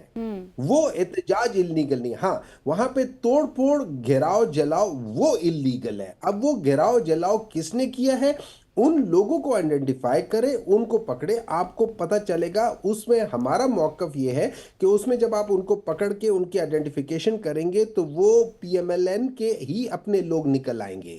वो पंजाब पुलिस के ही वो लोग निकल आएंगे जिन्होंने, अगर आप देखें तो ऐसे लोग थे जिन्होंने नीचे जो उनके जूते थे वो पंजाब पुलिस वाले नॉर्मली उस किस्म के जूते पहनते, उनके हाथों में जो डंडे थे वो पुलिस के डंडे थे। तो हम तो ये कहते हैं कि ये it was a false flag done by the then जो इंटीरियर। सेनेटर साहब मुझे ये बताइए कि लेट सपोज अभी आप फिर एक दफ़ा एहतजाज की कॉल दे रहे हैं, धरने की कॉल दे रहे हैं, अभी अगर कोई तोड़ फोड़ हुई तो फिर वो कोई शरपसंद अनासिर करेंगे, आप उसको उसकी ऑनरशिप नहीं लेंगे? देखिए मैं बात बताता हूँ, मैं बिल्कुल उस हर चीज की ओनरशिप लूंगा जो मैंने की है। अब मैं आपको बात बता, देखिए मैं चलता हूँ, मैं निकलता हूँ एक प्रोटेस्ट के लिए। अब वो प्रोटेस्ट में पीसफुल प्रोटेस्ट करना मेरा फंडामेंटल राइट है, डेमोक्रेटिक राइट भी है और मेरा एज ए ह्यूमन भी मेरा राइट है। ठीक है। अच्छा, एक और बड़ी वजह है जो हम ये प्रोटेस्ट कर रहे हैं, वो ये कर रहे हैं कि जिस तरीके से ये पीटीआई वालों को या पॉलिटिकल लीडरशिप को ये पकड़ के अंदर कर रहे हैं प्रोटेस्ट से पहले, या प्रोटेस्ट में हाई हैंडेडनेस कर रहे हैं, तो आप सोचिए कि वो सारे लोग जो कल को लेट्स से किसान निकलते हैं या कोई मजदूर निकलता है या कोई निकलता है किसी प्रोटेस्ट के लिए, उनका राइट तो बिल्कुल ही खत्म हो जाएगा। तो ये जो चीज है ये बहुत गलत है। ये आर्टिकल 8 सब क्लॉज 2 के लिहाज से फंडामेंटल राइट की ब्रीच है, ये जो इन लोगों ने लॉज किए हैं। और इन लॉज की अगर आप हिस्ट्री में जाके देखें तो 1919 में रोलेट एक्ट जो कि उस वक्त की ब्रिटिश गवर्नमेंट ने पास किया था, उसमें भी प्रिवेंटिव इनडेफिनेट डिटेंशन था। अभी इन लोगों ने इनडेफिनेट की बजाय 3 महीने का कर दिया। तो मोर और लेस ये एग्जैक्टली वही कर रहे हैं जो ब्रिटिश राज, जिनकी कोई वहां पे क्या कह सकते हैं रूट्स नहीं थे, डेमोक्रेटिक रूट्स नहीं थे, दे वर ऑटोक्रेटिक पीपल, दे वर डेस्पोट्स पीपल, ये एग्जैक्टली वही कर रहे हैं। और उसके बाद जो ट्रेजिडी हुई थी वो जुलियन वाला बाग की ट्रेजिडी हुई थी, उसी तरीके से किसी जमाने में 2014 में ये मॉडल टाउन की भी ट्रेजिडी हुई थी। तो ये हमें इन चीज का डर है कि इसकी बेसिस पे ये पूरी आवाम को हाई हैंडेडनेस से करेंगे तो ये चीज है। अच्छा हुमायूं साहब, ये अब एक चीज यहाँ पर ये भी बता दें, क्योंकि अब बुशरा बीबी खुद हिदायत भी जारी कर रही हैं और वाज़े तौर पर कह रही हैं कि हर एमएनए 10,000 बंदे लेकर आएगा। तो क्या ये पॉसिबल होगा या आसान होगा, स्पेशली पंजाब से? और फिर उन्होंने ये भी कहा है कि कोई भी काफिला दूसरे एमएनए के काफिले के साथ मर्ज ना हो जाए। तो इसके पीछे फिर क्या स्ट्रैटेजी है? देखिए इस तरह है कि मैं आपको एक बात बताता हूँ, ये सारी चीज़ें इस वजह से हो रही हैं कि अगेन जो गवर्नमेंट है वो पाकिस्तान तहरीक इंसाफ के जो बानी है इमरान खान, उससे लोगों को जो पीटीआई की लीडरशिप है उनको मुलाकात नहीं करने दे रहे। अगर ये मुलाकातें होती तो जो ग्राउंड सिनेरियो है, एक पॉलिटिकल आदमी किस तरीके से ग्राउंड रियलिटी को देखता है और एक नॉन पॉलिटिकल इंसान किस तरीके से देखता है, मैं अंडरस्टैंड करता हूँ उस बीवी की इमोशंस को कि जिसके मियाँ को 1.5 साल से 1.25 साल से जेल में भेजा रखा गया। मैं अंडरस्टैंड करता हूँ उस बहन की इमोशंस को कि जिसके भाई को अननेसेसरी लिहाज से, एक पॉलिटिकल विक्टिमाइजेशन के लिहाज से, जस्ट बिकॉज कि वो एक स्टैंड ले रहा है उसको वो उधर करके रखा हुआ है, तो उसके अंदर एक इमोशंस भी होंगे। ठीक है, लेकिन जो पॉलिटिकल लीडरशिप होती है जब वो बात करती है तो वो ग्राउंड रियलिटी को सामने रखती है, इमोशंस को जरा पीछे रखती है। देखिए, having emotions is not a bad thing, but taking an emotional decision is a bad thing. ठीक है, तो उस लिहाज से अगर ये चीजें होती तो शायद हो सकता है यही फैसला होता, इस फैसले का कोई दूसरा पहलू होता, हर चीज के होते, तो ये सारी चीज उस लिहाज से। अब जो बुशरा बीबी साहिबा जो आके बता रही हैं, ये वो बता रही हैं जो इमरान खान ने पार्टी के लिए मैसेज दिया है। अगर मुझे किसी पॉलिटिकल लीडर को जाके मिलने दिया होता तो फिर बुशरा बीबी साहिबा या अलीमा खान साहिबा वो बातें ना करती। तो इसकी बेसिक वजह ये नहीं है कि वो लोग पॉलिटिक्स में हैं, उनकी बेसिक वजह ये है, उनका पूरा राइट है कि अपने मियाँ के लिए, उनका पूरा राइट है कि अपने भाई के लिए वो कोशिश करे, लेकिन इमरान खान का ये राइट है, पाकिस्तान तहरीक इंसाफ का ये राइट है कि हमारी लीडरशिप अपने लीडर के साथ जाके मिल के फैसले करे, जो मर्जी फैसले करें उनको हम ओन करेंगे। तो ये जो काम कर रहे हैं ये बहुत गलत काम कर रहे हैं जो भी कर रहा है। अच्छा सेनेटर साहब, आतिफ खान हो गए, जुनेद अकबर हो गए, इन समेत बहुत सारे और रहनुमा हैं जो कि इजलास में जिन्होंने शिरकत नहीं की। फिर अगर दूसरी तरफ देखा जाए तो शाह महमूद कुरैशी साहब भी हमें गिला करते हुए नजर आए कि हमारे साथ भी मुलाकात कर लें, हमसे भी राय ले लें। तो कहीं ना कहीं पे पाकिस्तान तहरीक इंसाफ के अंदर अभी भी एक डिवाइड मौजूद है।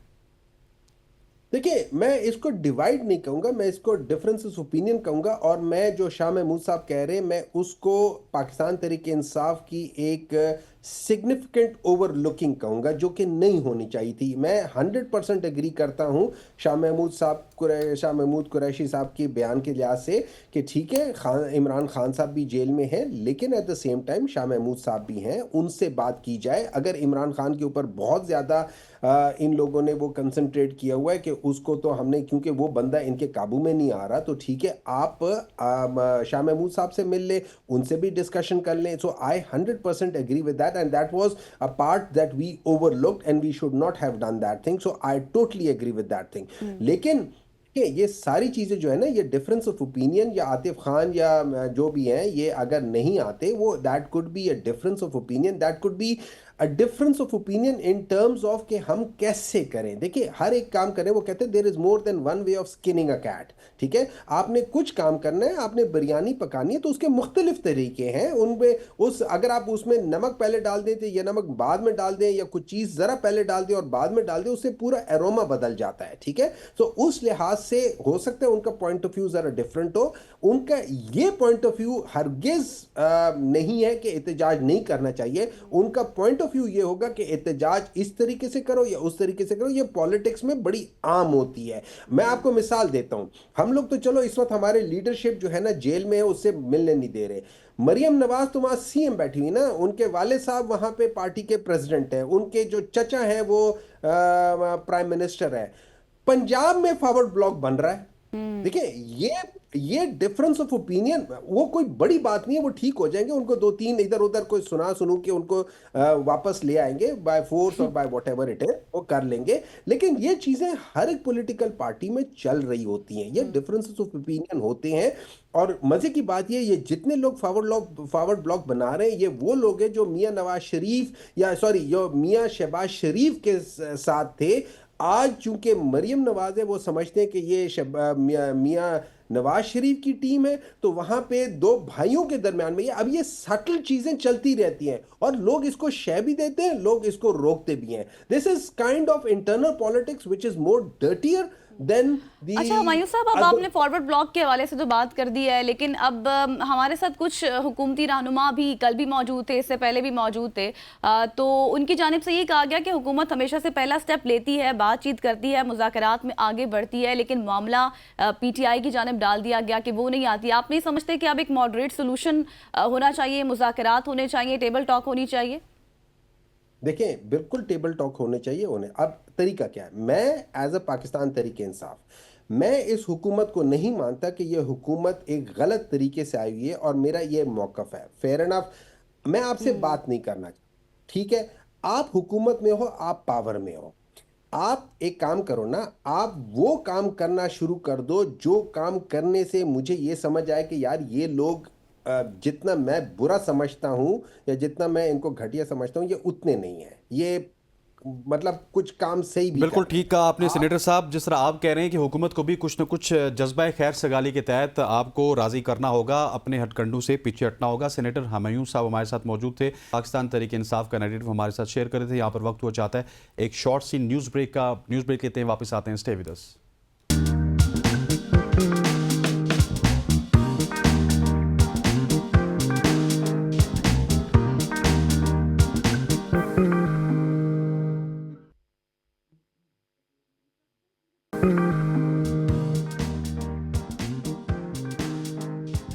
Welcome back after the break. और अब हमारा और आप सबका फेवरेट सेगमेंट हम बात करेंगे क्रिकेट के हवाले से। तीसरा और आखिरी T20 मैच में भी ऑस्ट्रेलिया ने पाकिस्तान को आउट क्लास करते हुए सीरीज में वाइट वॉश कर लिया। पाकिस्तान की जानिब से दिया गया 118 रन का हदफ 3 विकेटों के नुकसान पर पूरा कर लिया। और फिर मोहम्मद रिजवान ने ऑस्ट्रेलिया के खिलाफ तीसरे T20 मैच से खुद बाहर रखने के सवाल का जवाब दिया। उन्होंने कहा कि बतौर कप्तान और लीडर पहले आप कुर्बानी शुरू करते हैं। मैंने मैनेजमेंट और खिलाड़ियों से भी इस मुतालिक बात की है। इसी तमाम तर मैच के ऊपर बात करेंगे। जो पाकिस्तान का ख्वाब है वो अधूरा रह गया, अभी भी ऑस्ट्रेलिया में हम नहीं जीत सके। हमें ज्वाइन करेंगे सीनियर स्पोर्ट्स जर्नलिस्ट जनाब शोएब जट साहब। शोएब साहब बताइएगा, ऑस्ट्रेलिया में हम अभी मैच जीत सकते थे, तीसरा मैच भी जीत सकते थे, लेकिन अनफॉर्चुनेट ये है कि हमारे पास वो मॉडर्न डे क्रिकेट की टेक्निक नहीं है। हमारे जो प्लेयर्स हैं, जो सुपरस्टार अपने आप को समझते हैं, वो भी आते हैं, टीम के ऊपर बोझ बनते हैं, और साथ साथ जो यंगस्टर्स हैं वो भी उनके साए के नीचे परफॉर्म नहीं कर रहे। हो क्या रहा है पाकिस्तान टीम में? देखिए, वनडे सीरीज जीता था पाकिस्तान, सब मुबारकबाद दे रहे थे। T20 सीरीज जो है उसके आगाज पे ही ये बात हो गई थी कि शायद इतना आसान नहीं होगा। उसकी एक बड़ी वजह ये थी कि वनडे सीरीज में जो आपको विकेट्स मिली थी वो उनकी रवायती नहीं थी जो वो ओडीआई के लिए देते हैं, वो उनकी रेड बॉल वाली विकेट्स थी। और लेकिन यहाँ जहाँ T20 सीरीज थी, यहाँ पे बिग बैश के मैचेस होते थे, हाई स्कोरिंग गेम होते थे। ऑल्दो के आखिरी 2 मैचेस इतने ज्यादा नहीं हो सके हाई स्कोरिंग, लेकिन वो आपके सामने ही है कि रिजल्ट उसका उनकी फेवर में रहा। पाकिस्तान टीम जो है वो रवायती तरीके से ऑस्ट्रेलिया की विकेटों पे स्लिप होते रहे, बैट्समैन हमारे विकेटें गवाते रहे। अभी गजल ने बड़ा जिक्र किया, आपने भी जिक्र किया कि कुर्बानी का रिजवान ने जिक्र किया है। तो पाकिस्तान टीम को जिसकी सबसे बड़ी कुर्बानी की जरूरत है वो तो वहीं का वहीं खड़े हैं। पाकिस्तान टीम को सबसे बड़ी जो कुर्बानी की T20 में स्पेशली जरूरत है वो है कि किंग जो है वो आराम करे, किंग बाहर बैठे, किंग जो है वो अब यंगस्टर्स को पनपने दें। किंग ने जितनी क्रिकेट खेली थी T20 की खेल ली, अब उनमें से हमने क्या निकालना है। वो कहते हैं ना कि अब इनमें से क्या जूस निकलेगा। तो मैं ये समझता हूं कि बाबर आजम को फोकस करना चाहिए वनडे पे, बाबर आजम को फोकस करना चाहिए टेस्ट क्रिकेट पे। T20 यंगस्टर्स की क्रिकेट है। आप ऑस्ट्रेलिया को देखें कि उन्होंने इनएक्सपीरियंस टीम खिलाई थी। आपके पास जितना एक्सपीरियंस था उनके पास इतना एक्सपीरियंस नहीं था। आपके पास रिजवान था, बाबर था, शाहीन था, हारिस रऊफ था, ये सारे के सारे एक्सपीरियंस कंपेनर्स हैं, लेकिन उनके पास एक्सपीरियंस नहीं था। और उनकी यंग गन्स ने आपको जिस तरह से शिकस्त दिया, ये एक अलार्मिंग सिचुएशन है। मैं समझता हूं कि टीम को इस टाइम जिस कुर्बानी की जरूरत है वो कुर्बानी बाबर आजम की है, क्योंकि उनकी वजह से टीम कॉम्बिनेशन तबाह हुआ है कि वो नीचे नहीं आ रहे, ऊपर उनसे परफॉर्म नहीं हो रहा। अच्छा शोएब, जैसे कि हमने बात की है, इससे पहले हसनैन ने भी यही बात की, और जिस तरह से कल की परफॉर्मेंस रही है, ऑल इन ऑल गेम सारी ऑस्ट्रेलिया के हाथ में ही रही है। और फिर उसके बाद जिस तरह से टीम थी, बहुत से प्लेयर्स को ड्रॉप किया गया, जिसमें साइम अयूब थे, आमिर जमाल थे, हारिस थे, ये सब ड्रॉप हुए। किस साइकोलॉजिकल प्रेशर के साथ ये टीम भेजी, और अब आगे क्या होगा, किस तरह से टीम बेहतर होगी? देखिए गजल, मेरे ख्याल से ड्रॉप का लफ्ज मुनासिब नहीं होगा, क्योंकि वो अनाउंस ही नहीं थे कि वो उसमें होंगे। T20 सीरीज में उन्होंने वनडे सीरीज खेलनी थी, फिर वापस आ जाना था फिर इस स्क्वाड ने, क्योंकि इसी स्क्वाड ने आगे जो है वो जाके जिम्बाब्वे में खेलना है। शायद वहां रिजवान नहीं होंगे, बाबर आजम जो है वो नहीं होंगे, शाहीन नहीं होंगे, तो वहां पे जो पाकिस्तान के यंगस्टर्स हैं ऐसे ही जाना है। लेकिन पूरी दुनिया को देखें, ऑस्ट्रेलिया को देख लें, जिनसे आपकी सीरीज थी, वो अपने यंगस्टर्स को ग्रूम कर रहे थे। और पाकिस्तान जो है वो ही अपने एक्सपीरियंस खिलाड़ियों के साथ गया था। हम एक्सपीरियंस के साथ जाके जब नहीं जीत पा रहे तो हम यंग गन्स के साथ चले जाते हैं। चले वो हार के कुछ सीख तो लेंगे, हमारे इन बाबर आजम हो जाए या बाकी जो हमारे एक्सपीरियंस है, तो हार के भी नहीं सीख रहे। तो ये यंगस्टर्स हैं, जैसे उन्होंने अपने यंगस्टर्स को जो है वो ग्रूम कर लिया है, या उन्होंने एक उनको टेस्ट दिखा दिया कि आप जो है आप में ये पोटेंशियल है कि आप किसी भी टीम को शिकस्त दे सकते हैं। तो फिर वो सही ट्रैक पे, हम गलत ट्रैक पे, हम आके प्रेस कॉन्फ्रेंस में कुर्बानी की बात करते हैं। तो कुर्बानी तो पाकिस्तान टीम को वहां पे चाहिए कि आप देखें ना, इससे पहले वाला मैच 10 ओवरों में 10वीं ओवर में जाके पहली बाउंड्री लगी थी, ठीक है ना। अगर आप रिजवान और बाबर की ओपनर पार्टी उन दोनों की बॉलों को काउंट करें तो गालिबन 29 बॉलों पे 19 रन बनाए थे दोनों ने मिलके। उसके बावजूद रिजवान 10 ओवर तक खड़े रहते हैं और सिर्फ एक चौका लगता है। तो ये एक अलार्मिंग सिचुएशन है। मॉडर्न डे क्रिकेट से आप 2500 साल पीछे हैं मेरे ख्याल से। तो जब तक आप पत्थर के दौर की क्रिकेट खेलेंगे, दुनिया तो मरीख पे पहुंच चुकी होगी। इनको कुर्बानियों की नहीं, इनको आंखें खोल के सही फैसले करने की जरूरत है। और वो फैसले तभी होंगे जब टीम में दोस्तियां खत्म हो जाएंगी, तब जब टीम में जो है वो पहले आपका कल्चर खत्म हो जाएगा, तो फिर शायद पाकिस्तान टीम जो है वो जीत के। तो शोएब, आपको नहीं लगता कि अब लॉन्ग टर्म पॉलिसीज होनी चाहिए, क्योंकि एक तब्दीलियों का सफर भी चेयरमैन पीसीबी के आने के बाद तब्दीलियों का सफर तो रुक नहीं रहा, कभी कोचेस कभी कप्तान, हर कोई तब्दील हो रहा है। तो जब ये तब्दीलियों का सफर रुकेगा, फिर लॉन्ग टर्म पॉलिसीज भी बनेंगी। गजल हसनैन मुस्कुरा रहे हैं और वो इस सारी बात को अच्छे तरीके से समझते हैं कि प्रॉब्लम ही यही है हमारा कि इस रिजीम में कुछ भी चीज कायम नहीं है। आपको पता चलता है कि एक शख्स को हटा दिया जाता है, फिर पता चलता नहीं हटाया नहीं था, उनका तो जो है वो उनका रोल तब्दील कर दिया गया था। अभी आप देखें ना, पहले चेयरमैनों की तब्दीलियां, फिर उसके बाद कोचेस की तब्दीलियां, कप्तानों की तब्दीलियां, खिलाड़ियों की तब्दीलियां, सिलेक्शन कमेटी की तब्दीलियां, अब वहाब रियाज की एंट्री दोबारा हो रही है। इसी तरीके से मोहम्मद यूसुफ के बारे में इतलात थी कि शायद वो नाखुश है। जाहिर है जब आप बाकी मेंटोर्स को 50-50 लाख रुपए देंगे और मोहम्मद यूसुफ भी उन्हीं के पाएगा बैट्समैन जो है वो खिलाड़ी है, जिस तरीके से वकार यूनुस है, सकलैन मुश्ताक हैं, शुएब मलिक हैं या बाकी जो खिलाड़ी हैं वहां पे सरफराज अहमद हैं, तो मोहम्मद यूसुफ भी कम नहीं है। फिर उनका भी ये सही है कि भाई मुझे भी उतने पैसे दिए जाए। फिर अब्दुल रज़ाक जो है उनको भी यही है कि जी मुझे भी 50 लाख रुपए दिए। 50 लाख एक बड़ा अमाउंट है और पाकिस्तान क्रिकेट बोर्ड पता नहीं किस तरह के फैसले करता हुआ जा रहा है कि अब जो जिसने रुकना है वो कहता है जी मेरा रेट लगाएं। वो कहते हैं ना मुझे नोट दिखाओ मेरा मूड बने। पाकिस्तान क्रिकेट में इस टाइम यही हवा चल रही है। अगर नोट दिखाएंगे तो मूड बनेगा, नहीं दिखाएंगे नोट नहीं दिखाएंगे तो फिर मूड ऑफ हो जाएगा। फिर जब मूड ऑफ हो जाएगा तो फिर आपको पता है कि क्या हो जाएगा। तो पाकिस्तान क्रिकेट बोर्ड तो इस टाइम सब अच्छा है का राग लाप रहा है, सबको कह रहे हैं कि जी आप बस आप भी आ जाएं, आप भी आ जाएं, आप भी इस कश्ती में सवार हो जाएं, आप भी इस जहाज में सवार हो जाएं। बदले में सिर्फ सब अच्छा है का राग लापे। तो सब अच्छा का राग तो आप ला सकते हैं लेकिन रिजल्ट आप तब्दील नहीं कर सकते। चैंपियंस ट्रॉफी वो आपके गले पड़ी हुई है कि आप चैंपियंस ट्रॉफी की मेजबानी कर पाएंगे कि नहीं कर पाएंगे। ठीक है, हाइब्रिड मॉडल जिसको आप नहीं मान रहे, हालांकि आप मान चुके हैं लेकिन आप उसका एतराफ नहीं कर रहे हो। फिर चैंपियंस ट्रॉफी की ट्रॉफी को लेके आपने जो मीडिया से खबरें चलवाई कि जी हम देखते हैं कि कैसे नहीं हम लेके जाएंगे, फिर ले गए आप कश्मीर में क्या ट्रॉफी। प्रॉब्लम ये है कि ये ट्रॉफी तो कश्मीर लेके जा नहीं सके, तो चैंपियंस ट्रॉफी की होस्टिंग के मुतालिक जो है या मेजबानी के मुतालिक इतने बड़े बड़े दावे ये कैसे कर रहे हैं। तो इनके दावों में कोई भी हकीकत नहीं है, खोखले दावे हैं। ये जो दावा करते हैं वही इनके मुंह पे पड़ जाता है। अच्छा शुएब साहब, आपकी जो पिछले सवाल के जवाब में आपने कहा था मॉडर्न डे क्रिकेट के हवाले से, उससे मैं एग्री करता हूँ। कल मैं क्रिकेटर के साथ बैठा था, मैंने उसको कहा यार कि क्या हमारे पास टैलेंट नहीं है, जो भी आता है वो परफॉर्म नहीं करता। तो उसने कहा कि संजू सैमसन की मिसाल ले लें, जब वो रोहित और बाबर के साथ खेल रहे थे 3 मैचों में 3 सिफर थे। जब रोहित बाबर के खिलाफ साथ नहीं खेल रहे थे 5 मैचेस में 3 सेंचुरी हैं। यही आपके यंगस्टर्स के साथ भी होता है कि स्टार्टम सारा ही बाबर आजम, रिजवान और शाहीन के इर्द गिर्द घूम रहा होता है और जो यंग प्लेयर है एक तो उसको परफॉर्म नहीं करने देते, दूसरा उसको कॉन्फिडेंस नहीं देते। बिल्कुल, आप और रोहित और बाबर कह रहे थे, रोहित और कोहली आप कहना चाह रहे थे, लेकिन आपको भी बाबर से बहुत ज्यादा प्यार है इसलिए आपकी जुबान से बाबर ही निकलता रहता है। बात यही है, देखिए यंगस्टर्स को जब आप मौका देते हैं ना तब वो परफॉर्म करता है।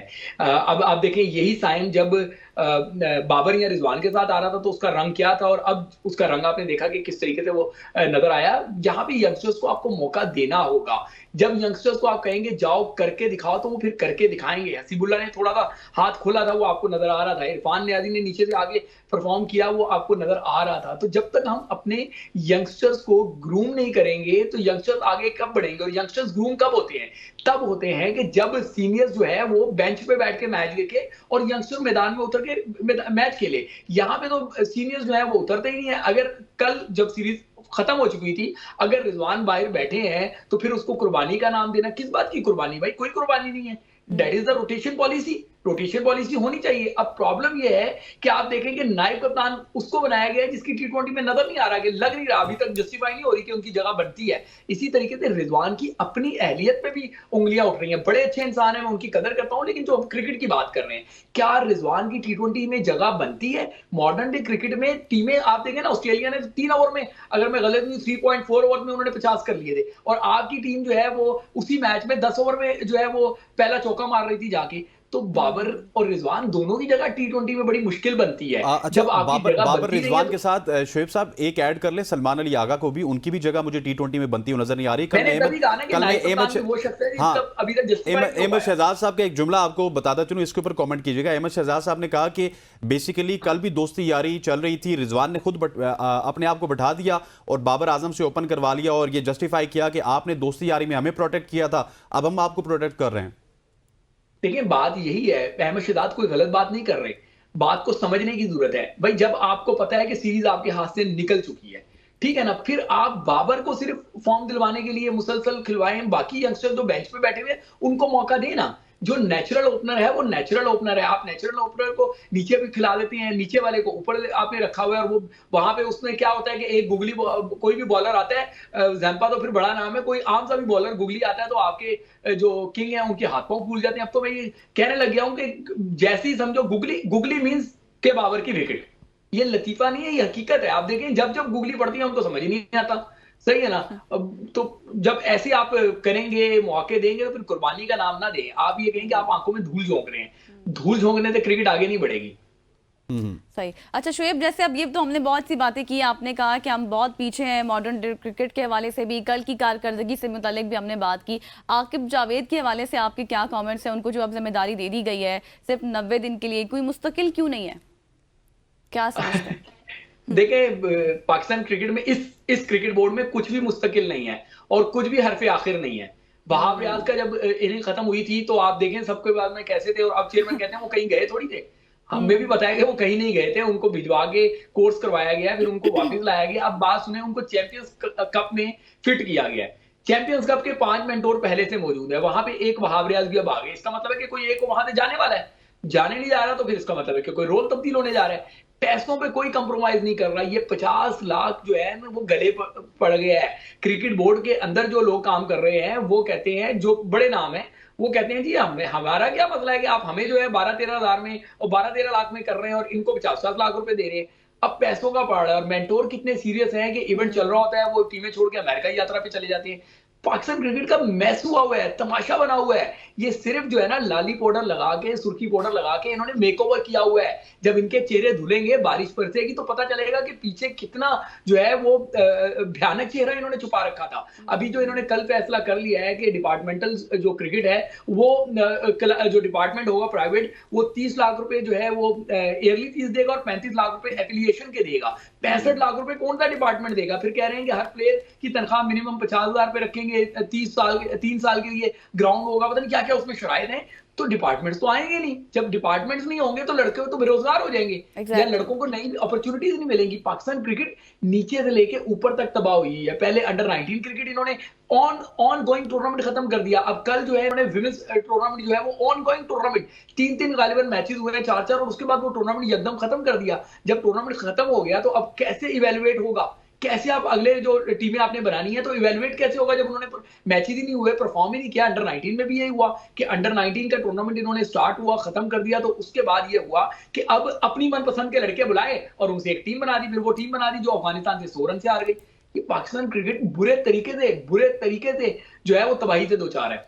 अच्छा शुएब साहब, अगर चैंपियंस ट्रॉफी की बात की जाए तो जिस तरह आपने आगाज में कहा था कि हाइब्रिड मॉडल के ऊपर ये एग्री हैं, लेकिन मुझे खबरें इस तरह की मिल रही हैं कि अगर चैंपियंस ट्रॉफी इंडिया में भी हो जाए तो ये जाने के लिए एग्री होंगे। सिर्फ ये जो इस वक्त जो स्टांस लिया जा रहा है ये अवाम के जज्बात को ठंडा करने के लिए, और मीडिया वालों को इस तरह की खबरें दी जा रही हैं जो कि हम अपने स्टांस पे कायम है। हालांकि बात तो आप वाली भी सच है कि हम ट्रॉफी अगर कश्मीर नहीं लेके गए तो हम इंडिया की तमाम तर बातें मान लेंगे। हसनैन, आप उन्हीं मीडिया वालों की बात कर रहे हैं कि जो पहले 4 घंटे पहले या 2 घंटे पहले खबर चलाते हैं कि पाकिस्तान ने जो है वो सख्त मौका इख्तियार कर लिया कि हम तो ट्रॉफी लेके जाएंगे कश्मीर, क्योंकि इंडिया लद्दाख लेकर गया था। ये उसी मीडिया की बात कर रहे हैं जो 4 घंटे बाद फिर ये खबर चला रहा था कि जी वो आईसीसी ने शेड्यूल भेज दिया और अब ट्रॉफी वैसे वैसे हो गई। यार ये पीसीबी, मैं यही तो कह रहा हूं, आंखों में धूल झोंक रहा है, धूल झोंक रहा है। आधे से ज्यादा मीडिया वाले तो आपके डरते हैं कि बड़े साहब जो है वो उनकी नौकरी का मसला हो जाएगा, बड़े साहब की शिकायत हो जाएगी और रिपोर्टर बेचारा, स्पोर्ट्स रिपोर्टर या स्पोर्ट्स का जर्नलिस्ट जो है वो घर चला जाएगा। आधे से ज्यादा रिपोर्टर तो डर रहे हैं। आधे से ज्यादा क्रिकेट बोर्ड में इस टाइम जो है वो आपने खौफ फैला रखा है कि जी फोन टेप हो रहे हैं, उनकी कॉल्स टेप हो रही हैं, एक्टिविटीज टेप हो रही हैं। वो भाई, वो क्रिकेट बोर्ड में लोग जो काम करते हैं वो क्रिकेटर्स हैं या टेक्नोक्रेट्स हैं या ब्यूरोक्रेट्स हैं, वो कोई क्रिमिनल नहीं है। जाके आप मुल्क की सालमियत को खतरा है उनके, आपने जो करना है करें। वहां जो आपने फोन टेप करने हैं करें, एक्टिविटीज को मॉनिटर करना है करें। ये क्रिकेट में आपने किस तरीके का माहौल बना के रखा हुआ है। खौफ के सायों में इस टाइम पाकिस्तान क्रिकेट आगे बढ़ रही है। इससे जुड़े हुए स्टेक होल्डर मीडिया वो सच नहीं बोल रहा, इससे जुड़े हुए क्रिकेटर्स वो बेचारे डरे हुए हैं, इसके अंदर काम करने वाले एम्प्लॉय वो बेचारे डरे हुए हैं। तो पाकिस्तान क्रिकेट का तो मैं कह रहा हूं ना कि पूरा किबला ही इन्होंने तबाह कर दिया है। लेकिन ये भी बताइए कि डरे हुए लोग तो काफ़ी ज़्यादा हैं, लेकिन कुछ लोग ऐसे हैं जो सच बोलते हैं, उनको रोक दिया जाता है। और अब सच यही है मेरी खबर के मुताबिक कि हम हाइब्रिड पे भी खेलेंगे, और अगर पूरी की पूरी चैंपियंस ट्रॉफी शिफ्ट होगी उस भी खेलेंगे, और ये आपको अगले 15-20 दिन में पता चल जाएगा। लेकिन बज़ाहिर तो हसनैन कल भी जब पीसीबी ने बात की तो वो तो काफी अटल नजर आ रहे हैं। चेयरमैन पीसीबी ने बयानात की हद तक तो अटल हैं, और काफी सारे लोग इस वक्त स्पोर्ट्स जर्नलिस्ट दूसरे जो है वो भी बात कर रहे हैं।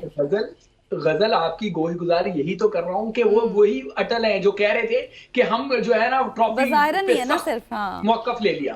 कौन सा सख्त मौकफ था भाई? फिर आप करते 2017 से लेके 2024 तक आपके पास ट्रॉफी पड़ी थी, आप कभी नहीं लेकर गए।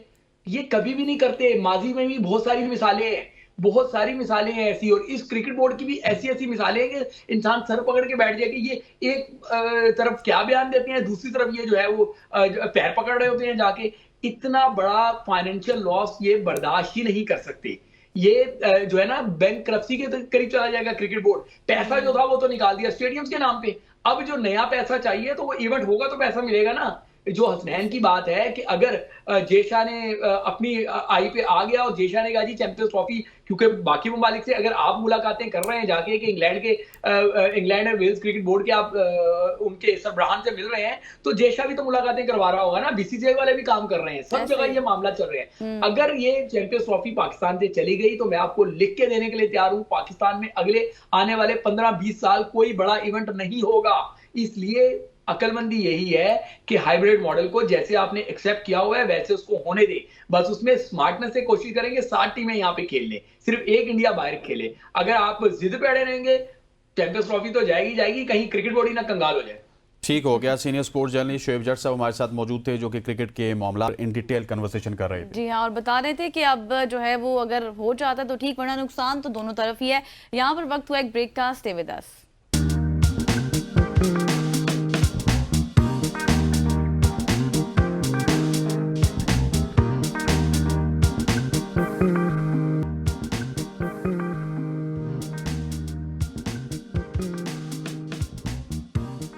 Welcome back to show. अब हम बात करेंगे एक अच्छी खबर के हवाले से। रवां माली साल 2024-25 के पहले 4 माह जुलाई से अक्टूबर की बात की जाए तो पाकिस्तानी बरामदात में 1 अरब 29 करोड़ का इजाफा देखा गया है। और अगर बात की जाए टोटल बरामदात की तो वो भी काफ़ी ज़्यादा हमें देखने को मिली है।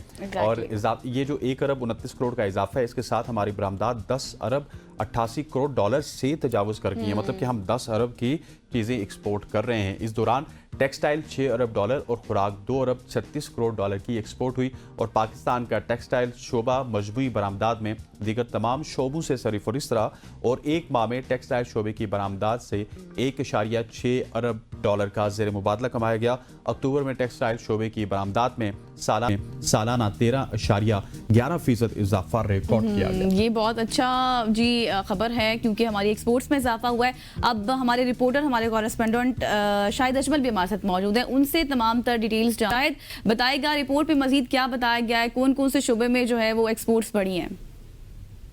जी, खासतौर पर जो टेक्सटाइल का शोबा है पाकिस्तान के लिए ये अच्छी खबर है कि टेक्सटाइल के शोबे ने जो है वो अच्छी ग्रोथ दिखाई है। और एक माह के अंदर जो है 1 अरब और 62 करोड़ डॉलर का जो है ज़र मुबादला वो टेक्सटाइल के शोबे की एक्सपोर्ट से जो है वो पाकिस्तान ने कमाया है। तो ये एक बहुत अच्छी खबर है, क्योंकि इस वक्त पाकिस्तान को जो पाकिस्तान के मुआशी हालात हैं, इसमें पाकिस्तान को अशद ज़रूरत है कि पाकिस्तान की जो बरामदात हैं उनमें इजाफा हो और जो दरामदात हैं उनको उनके दरमियान बैलेंस कायम हो। और जो ये बैलेंस ट्रेड का जो बैलेंस है ये डेफिसिट को खत्म करने के लिए हमें इसकी एक जरूरत थी। और टेक्सटाइल का शोबा वो ग्रोथ दिखा रहा है। अगरचे पाकिस्तान का जो टेक्सटाइल का शोबा है वो हमारे जो खित्ते के दीगर ममालिक हैं, जिसमें खासतौर पर इंडिया और बांग्लादेश है, उसके मुकाबले में हमारा शोबा जो है सबसे महंगी बिजली इस वक्त ले रहा है। इसके बावजूद उसकी तरफ से ये ग्रोथ दिखाना पाकिस्तानियों के लिए एक खुशाइंद खबर है। और आप देखें कि जिस तरह देखें कि ये पिछले पूरी छमाही के अंदर भी अगर हम देखें जुलाई से लेकर अक्टूबर तक, तो इस शोबे ने ग्रोथ दिखाई है। और पाकिस्तान की जो बरामदात हैं टेक्सटाइल के शोबे की, उसमें एक अहम खबर आ रही है। देखें पाकिस्तान के लिए जो इस वक्त जो है कोई भी जो मुल्क होता है उसके लिए जो डेट होता है, जो कर्जा होता है, उससे निपटने के 2-3 मेन जो होते हैं वो सोर्सेज होते हैं, जिसमें या तो आप कर्जा ले लें और कर्जा लेके आप कर्ज को आगे अदा करते रहें। और दूसरा सबसे बड़ा सोर्स जो होता है वो आपकी एक्सपोर्ट्स होती हैं। अगर पाकिस्तान की एक्सपोर्ट्स बढ़ेगी तो पाकिस्तान पर ये जो कर्ज है इसको हम शायद ये खबर तो बहुत ही ज्यादा खुश आइंद है, लेकिन मुझे ये बताइए कि हम जब भी टेक्सटाइल वालों से बात करते हैं या फैक्ट्रीज मालिकान हमारे पास आते हैं तो वो तो कहते हैं कि फैक्ट्री बंद हो रही है, बहुत ज़्यादा नुकसानात हैं, इस तरह की चीज़ें होती है। लेकिन आप जिस तरह बता रहे हैं बिजली भी महंगी होगी, सब चीज़ें महंगी होगी, लेकिन उसके बावजूद $10 अरब की हमारी एक्सपोर्ट्स पहुंच चुकी है। That is a huge achievement by the वे।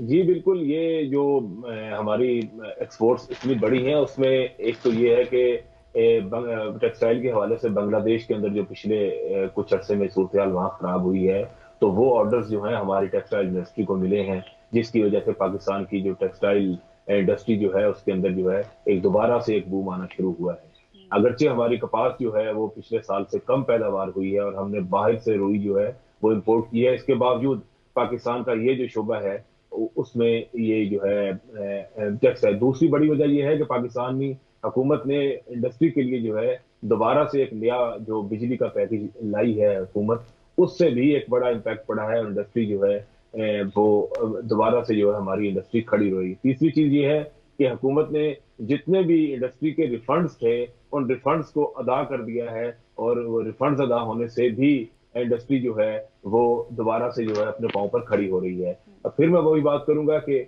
ना तो हमारे पास रेमिटेंसेज इतने बड़ी तादाद में हमें बैरून मुल्क से हमारे पाकिस्तानी उस मौजूद नहीं है उतनी बड़ी तादाद में जितने खित्ते के बांग्लादेश और दीगर ममालिक के इंडिया के लोग बैरून मुल्क काम करते हैं, तो हमें डॉलर्स के चाहिए पाकिस्तान की जो डेट है उसको कंट्रोल करने के लिए और हमारी जो है बैलेंस ऑफ ये जो ट्रेड है उसके लिए। तो उसके लिए ये हमारा एक्सपोर्ट्स जो है उसको बढ़ाना, और ये हुकूमत ने ये शुरू दिन से ही जब से ये हुकूमत आई है इनकी पॉलिसी ये रही है। अगरचे इंडस्ट्री हमेशा इनके ऊपर नाला रही है और इंडस्ट्री का ये शिकवा रहा है कि हमें टैक्सेस की मद में और क्रॉस सब्सिडीज की मद में गैस और बिजली में जो हम क्रॉस सब्सिडीज देते हैं तो उसमें हमें जो है हमेशा से बोझ हम पर डाला जाता है। लेकिन ये जो बिजली के पिछले इस हुकूमत ने आते ही जो नए टैरिफ बिजली के डिटरमिन किए हैं उसके अंदर हुकूमत ने जो है टेक्सटाइल इंडस्ट्री के लिए और शायद दीगर जैसे इंडस्ट्री कि के आपने लिए जो बताया क्रॉस सब्सिडी यकीनी है, तौर उसको पर एक बहुत अच्छा इनिशिएटिव्स है और उस खुशाइन बात भी है क्योंकि उसके हमें इकदामात अब जो है अमली तौर पर नज़र भी आए हैं, असरात भी। लेकिन मसला यहाँ पर यह है कि पहले भी हम इसके ऊपर बात करते रहे कि एक्सपोर्टर्स के लिए जो सबसे बड़ा चैलेंज रहा है हमेशा से वो एनर्जी टैरिफ का होता है। आप इस बीट को कवर करते हैं बड़ी स्ट्रांगली, तो आपने यकीनी तौर पर इस पर रिसर्च भी की होगी क्योंकि अब हम देख रहे हैं कि मुस्तकिल बुनियादों पर दोबारा से कीमतें बढ़ रही हैं। गैस की कीमतें भी अभी जो है वो बढ़ गई हैं, दोबारा से पेट्रोलियम मसनूआत की कीमतें भी बढ़ी हैं, तो क्या इससे भी इफेक्ट होगा एक्सपोर्टर्स का बिजनेस?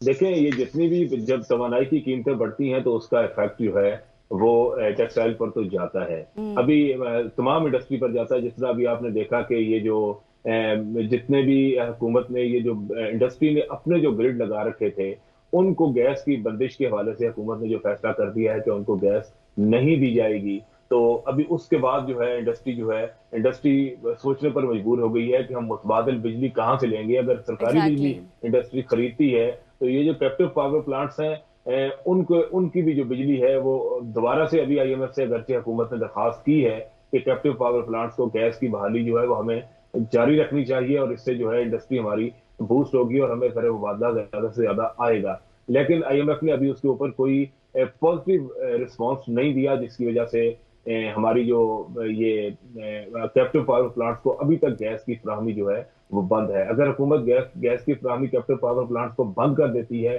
तो भी इंडस्ट्री के ऊपर एक बोझ आ जाएगा और उसकी वजह से इंडस्ट्री को महंगी बिजली खरीदनी पड़ेगी। हुकूमत की तरफ से ये कहना है कि ये क्योंकि बाज इंडस्ट्री जो है वो उसने अपने लिए तो पावर प्लांट्स लगा रखे हैं, लेकिन दूसरी इंडस्ट्री जो है वो हुकूमत से ही बिजली खरीदने पर मजबूर है। अगरचे हुकूमत ने ये जो क्रॉस सब्सिडी थी जो पहले सार्फिन घरेलू सार्फिन को इंडस्ट्री से लेकर दी जाती थी और इंडस्ट्री के बिलों के अंदर वो चार्ज किया जाता था, उसको खत्म कर दिया है। अब हुकूमत जो है तमाम सब्सिडी जो है खुद बर्दाश्त कर रही है। इससे इंडस्ट्री के अंदर भी एक एतमाद पैदा हुआ है, इसमें भी इंडस्ट्री के अंदर एक एतमाद पैदा हुआ। शायद मुझे ये बताइएगा कि आपने एक्सपोर्ट्स की बात की, एक्सपोर्ट्स तो $10 अरब तक पहुंच गई हैं। Do you have any figure कि हमारी इंपोर्ट्स कहाँ पे खड़ी हैं? क्योंकि बैलेंस ऑफ पेमेंट के लिए, बैलेंस ऑफ ट्रेड के लिए इंपोर्ट एक्सपोर्ट एक जितनी होनी चाहिए या फिर एक्सपोर्ट ज्यादा होंगी तो तब हमें जाके फायदा होगा?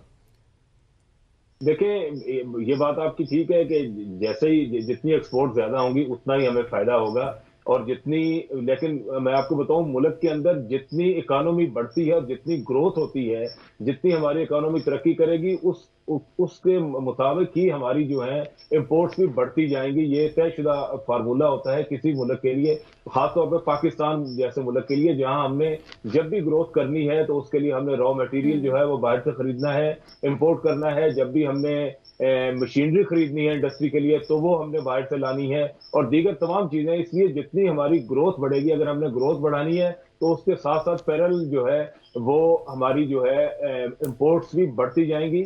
लेकिन ये है कि अगर इंपोर्ट्स के साथ साथ जिस तरह हमारी अब एक्सपोर्ट्स बढ़ रही हैं वो बढ़ती जाए, तो ये बैलेंस ऑफ ट्रेड की वजह से सूरत हाल जो होती है वो हमेशा बेहतर रहती है। लेकिन इसके लिए फिर वही बात है कि हमें अगर ग्रोथ करनी है तो हमें अपनी इंपोर्ट खुद ब खुद बढ़ जाएंगे उसके साथ, क्योंकि हमें मशीनरी भी इंपोर्ट करनी पड़ेगी, हमें रॉ मटेरियल भी लेना पड़ेगा, लेकिन हमारी एक्सपोर्ट्स भी उसके साथ साथ पैरेलल बढ़ती जाएंगी, और इस तरह जो है पाकिस्तान की जो इकोनॉमी है वो मजबूत होगी। डेट को कंट्रोल करने के लिए हमें जो है हम मजीद कर्ज नहीं ले सकते। हम कर्ज ले लेके, आपने देखा है कि पाकिस्तान की इस पर सूरत हाल क्या हो चुकी है। सबसे ज्यादा इस वक्त जो है पाकिस्तान को जो इंटरनल हमारा डोमेस्टिक जो डेट है पाकिस्तान के लिए सबसे ज्यादा वो खतरा है। अगरचे हम IMF से और इनसे कर्जे लेते हैं, लेकिन हमें ये जो लोकली मकामी बैंकों से लिया हुआ कर्जा है वो सबसे ज्यादा इफेक्ट करता है। उसकी वजह ये है कि ये हमें महंगे शरह सूद पर, इस वक्त 15% सूद चल रहा है, और जब 22% था उस वक्त भी जो कर्जे लिए गए तो वो तमाम वो शरह सूद जो है वो हमें अदा करना पड़ रहा है। IMF जो है वो हमें वो तो 1-2% पर हमें कर्ज देता है। आपने देखा है जब IMF से बात हो रही होती है तो कभी उसके ऊपर हमने इंटरेस्ट रेट के ऊपर कभी बात नहीं हुई। उसकी वजह ये होती है कि इंतहाई कम इंटरेस्ट रेट होता है। ये जो इंटरेस्ट रेट होता है हमारे डोमेस्टिक कर्जों का जो कमर्शियल बैंकों से हुकूमत लेती है वो सबसे महंगा। अच्छा, शायद ये बताएं, इस वक्त जो PM हम देख रहे हैं मुख्तलिफ स्पीचेस में ये बात करते हैं कि जो इन्फ्लेशन है वो महंगाई की शरह जो है वो 38 से 36 इस तरह कुछ फिगर बताते हैं वो आ गई है। तो क्या वाकई ऐसा है या फिर ये सिर्फ आवाम को ही बताया जा रहा है इस तरह? क्योंकि हम देख रहे हैं आम मार्केट में जाओ तो कीमतें तो उसी रेट्स पर हैं। देखिए, हुकूमत की तरफ से ये दावे किए जा रहे हैं, और IMF को ये इसहाक डार साहब भी ऐसा ही करते थे कि वो इस तरह के फैक्ट्स एंड फिगर्स तैयार करके IMF को और इंटरनेशनल इदारों को पेश कर देते थे, और बाद में असल में वो नहीं होता था। जिस तरह हमारे डॉलर के साथ हुआ कि डॉलर आज जो है अगर 270 रुपए पे खड़ा है तो उसकी असल कीमत भी वही है। इससे पहले हमने इसको 100 और 120 रुपए पे रोके रखा जिसका मुल्क को अल्टीमेटली जो है वो नुकसान हुआ है। सेम इसी तरह जिस तरह आप कह रहे हैं महंगाई के हवाले से भी अदाद शुमार पेश किए जा रहे हैं। अभी ईयर एंडर आप देखेंगे दिसंबर के अंदर, साल के एंड पर जो है जब पूरे साल की मजमूई तौर पर जो है वो महंगाई की रिपोर्ट तैयार की जाएगी तो आप देखेंगी कि महंगाई जो है वो पहले से बढ़ती हुई आपको नजर आएगी, पहले से कम होती हुई नजर नहीं आएगी। ये हुकूमत की तरफ से अदाद शुमार तो पेश कर दिए जाते हैं जिसको वीकली हम कह सकते हैं, एक हफ्ते के अंदर बढ़ गई, एक हफ्ते के अंदर कम हो गई। तो ये जब हम इसको मजमूई तौर पर देखेंगे पूरे साल की रिपोर्ट तो मुझे ये लगता है कि महंगाई पहले से आपको बढ़ती हुई नजर आएगी, इसमें कमी नजर नहीं आ रही। क्योंकि आम मार्केट के अंदर, पब्लिक के अंदर जब हम जाते हैं तो जो चीजें हैं वो सब कुछ वाजे हो जाता है। तो वहाँ कोई चीज ये तो हो सकता है एक जगह पर जाकर रुक जाए, लेकिन उसमें कमी नहीं हो रही है। ठीक हो गया शायद। Thank you so much for joining अस। बहुत बहुत शुक्रिया आप हमें एक्सपोर्ट्स और इंपोर्ट्स के हवाले से। हाँ जी, और यहाँ पर वक्त तो एक ब्रेक का, इसके बाद फिर हमारा बहुत इंपॉर्टेंट सेगमेंट शुरू होगा। Stay with us.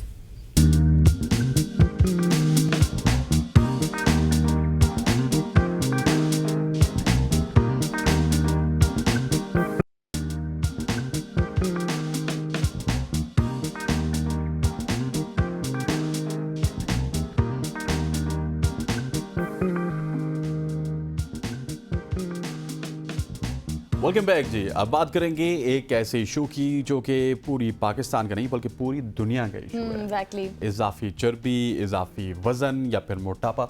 अनफॉर्चुनेटली मेरे करीब पड़ोस में बैठी गजल को ये इशू नहीं है, लेकिन अक्सर लोग इन मसाइल से दो चार मुझे है, मैं कंट्रोल करता हूँ।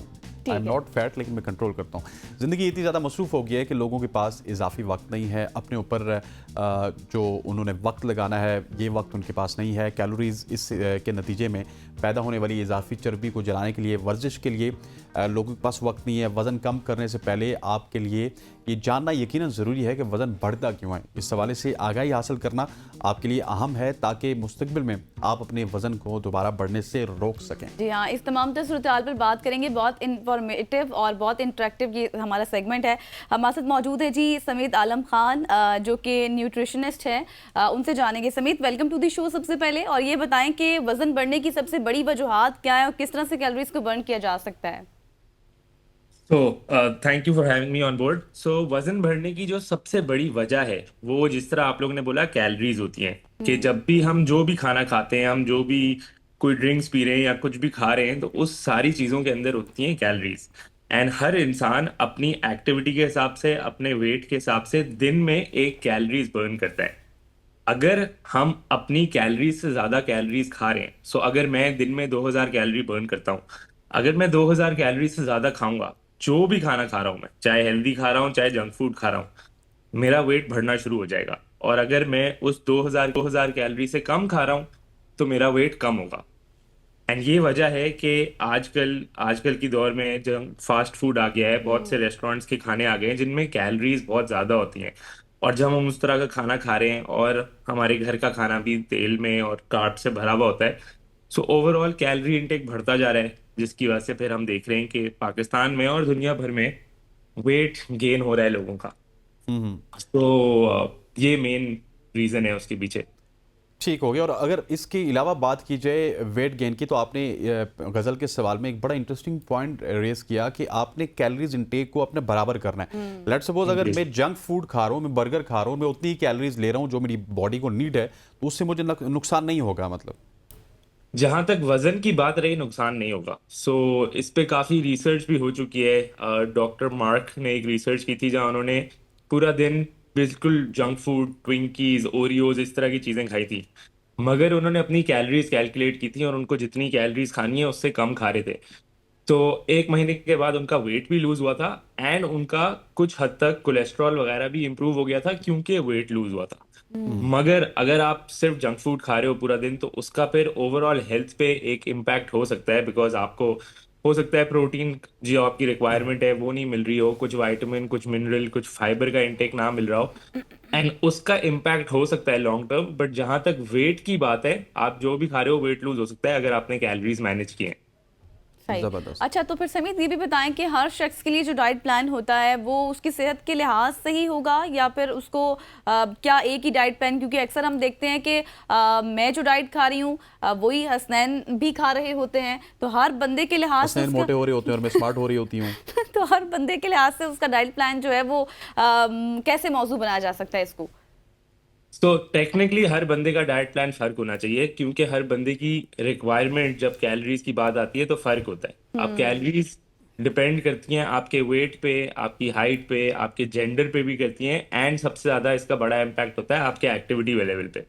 दो लोग जिनका वेट और हाइट सेम है लेकिन उनकी एक्टिविटी लेवल फर्क है, एक बंदा जिम जाता है, दिन में 10,000 स्टेप्स कर रहा है और दूसरा बंदा बिल्कुल 2-3 हज़ार स्टेप्स कर रहा है, उनकी कैलोरीज की रिक्वायरमेंट बहुत फर्क होगी, जिसके लिए फिर इम्पॉर्टेंट है कि उनका डाइट प्लान फर्क होगा। क्योंकि अगर वो सेम कैलोरीज खाएंगे तो जो एक्टिव है हो सकता है वो वेट लूज करना शुरू कर दे, बट जो एक्टिव नहीं है वो वेट लूज नहीं करेगा क्योंकि उसकी कैलोरी रिक्वायरमेंट बहुत कम है।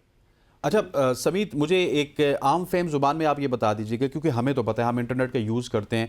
अगर मैं इंटरनेट में जाके लिखता हूँ कि एक पराठे में कितनी कैलोरीज हैं, एक बिरयानी की प्लेट में कितनी कैलोरीज हैं, तो वो हमें बता देता है कि इतनी कैलोरीज है, लेकिन एग्जैक्टली कोई इसका चार्ट है, कोई मैकेनिज्म है जहाँ से हमें पता चल सके कि हमारी नीड कितनी है और हमें कैलोरीज कितनी इंटेक करनी चाहिए और क्या क्या फूड हम ले रहे हैं ताकि वो कैलकुलेट कर सकें?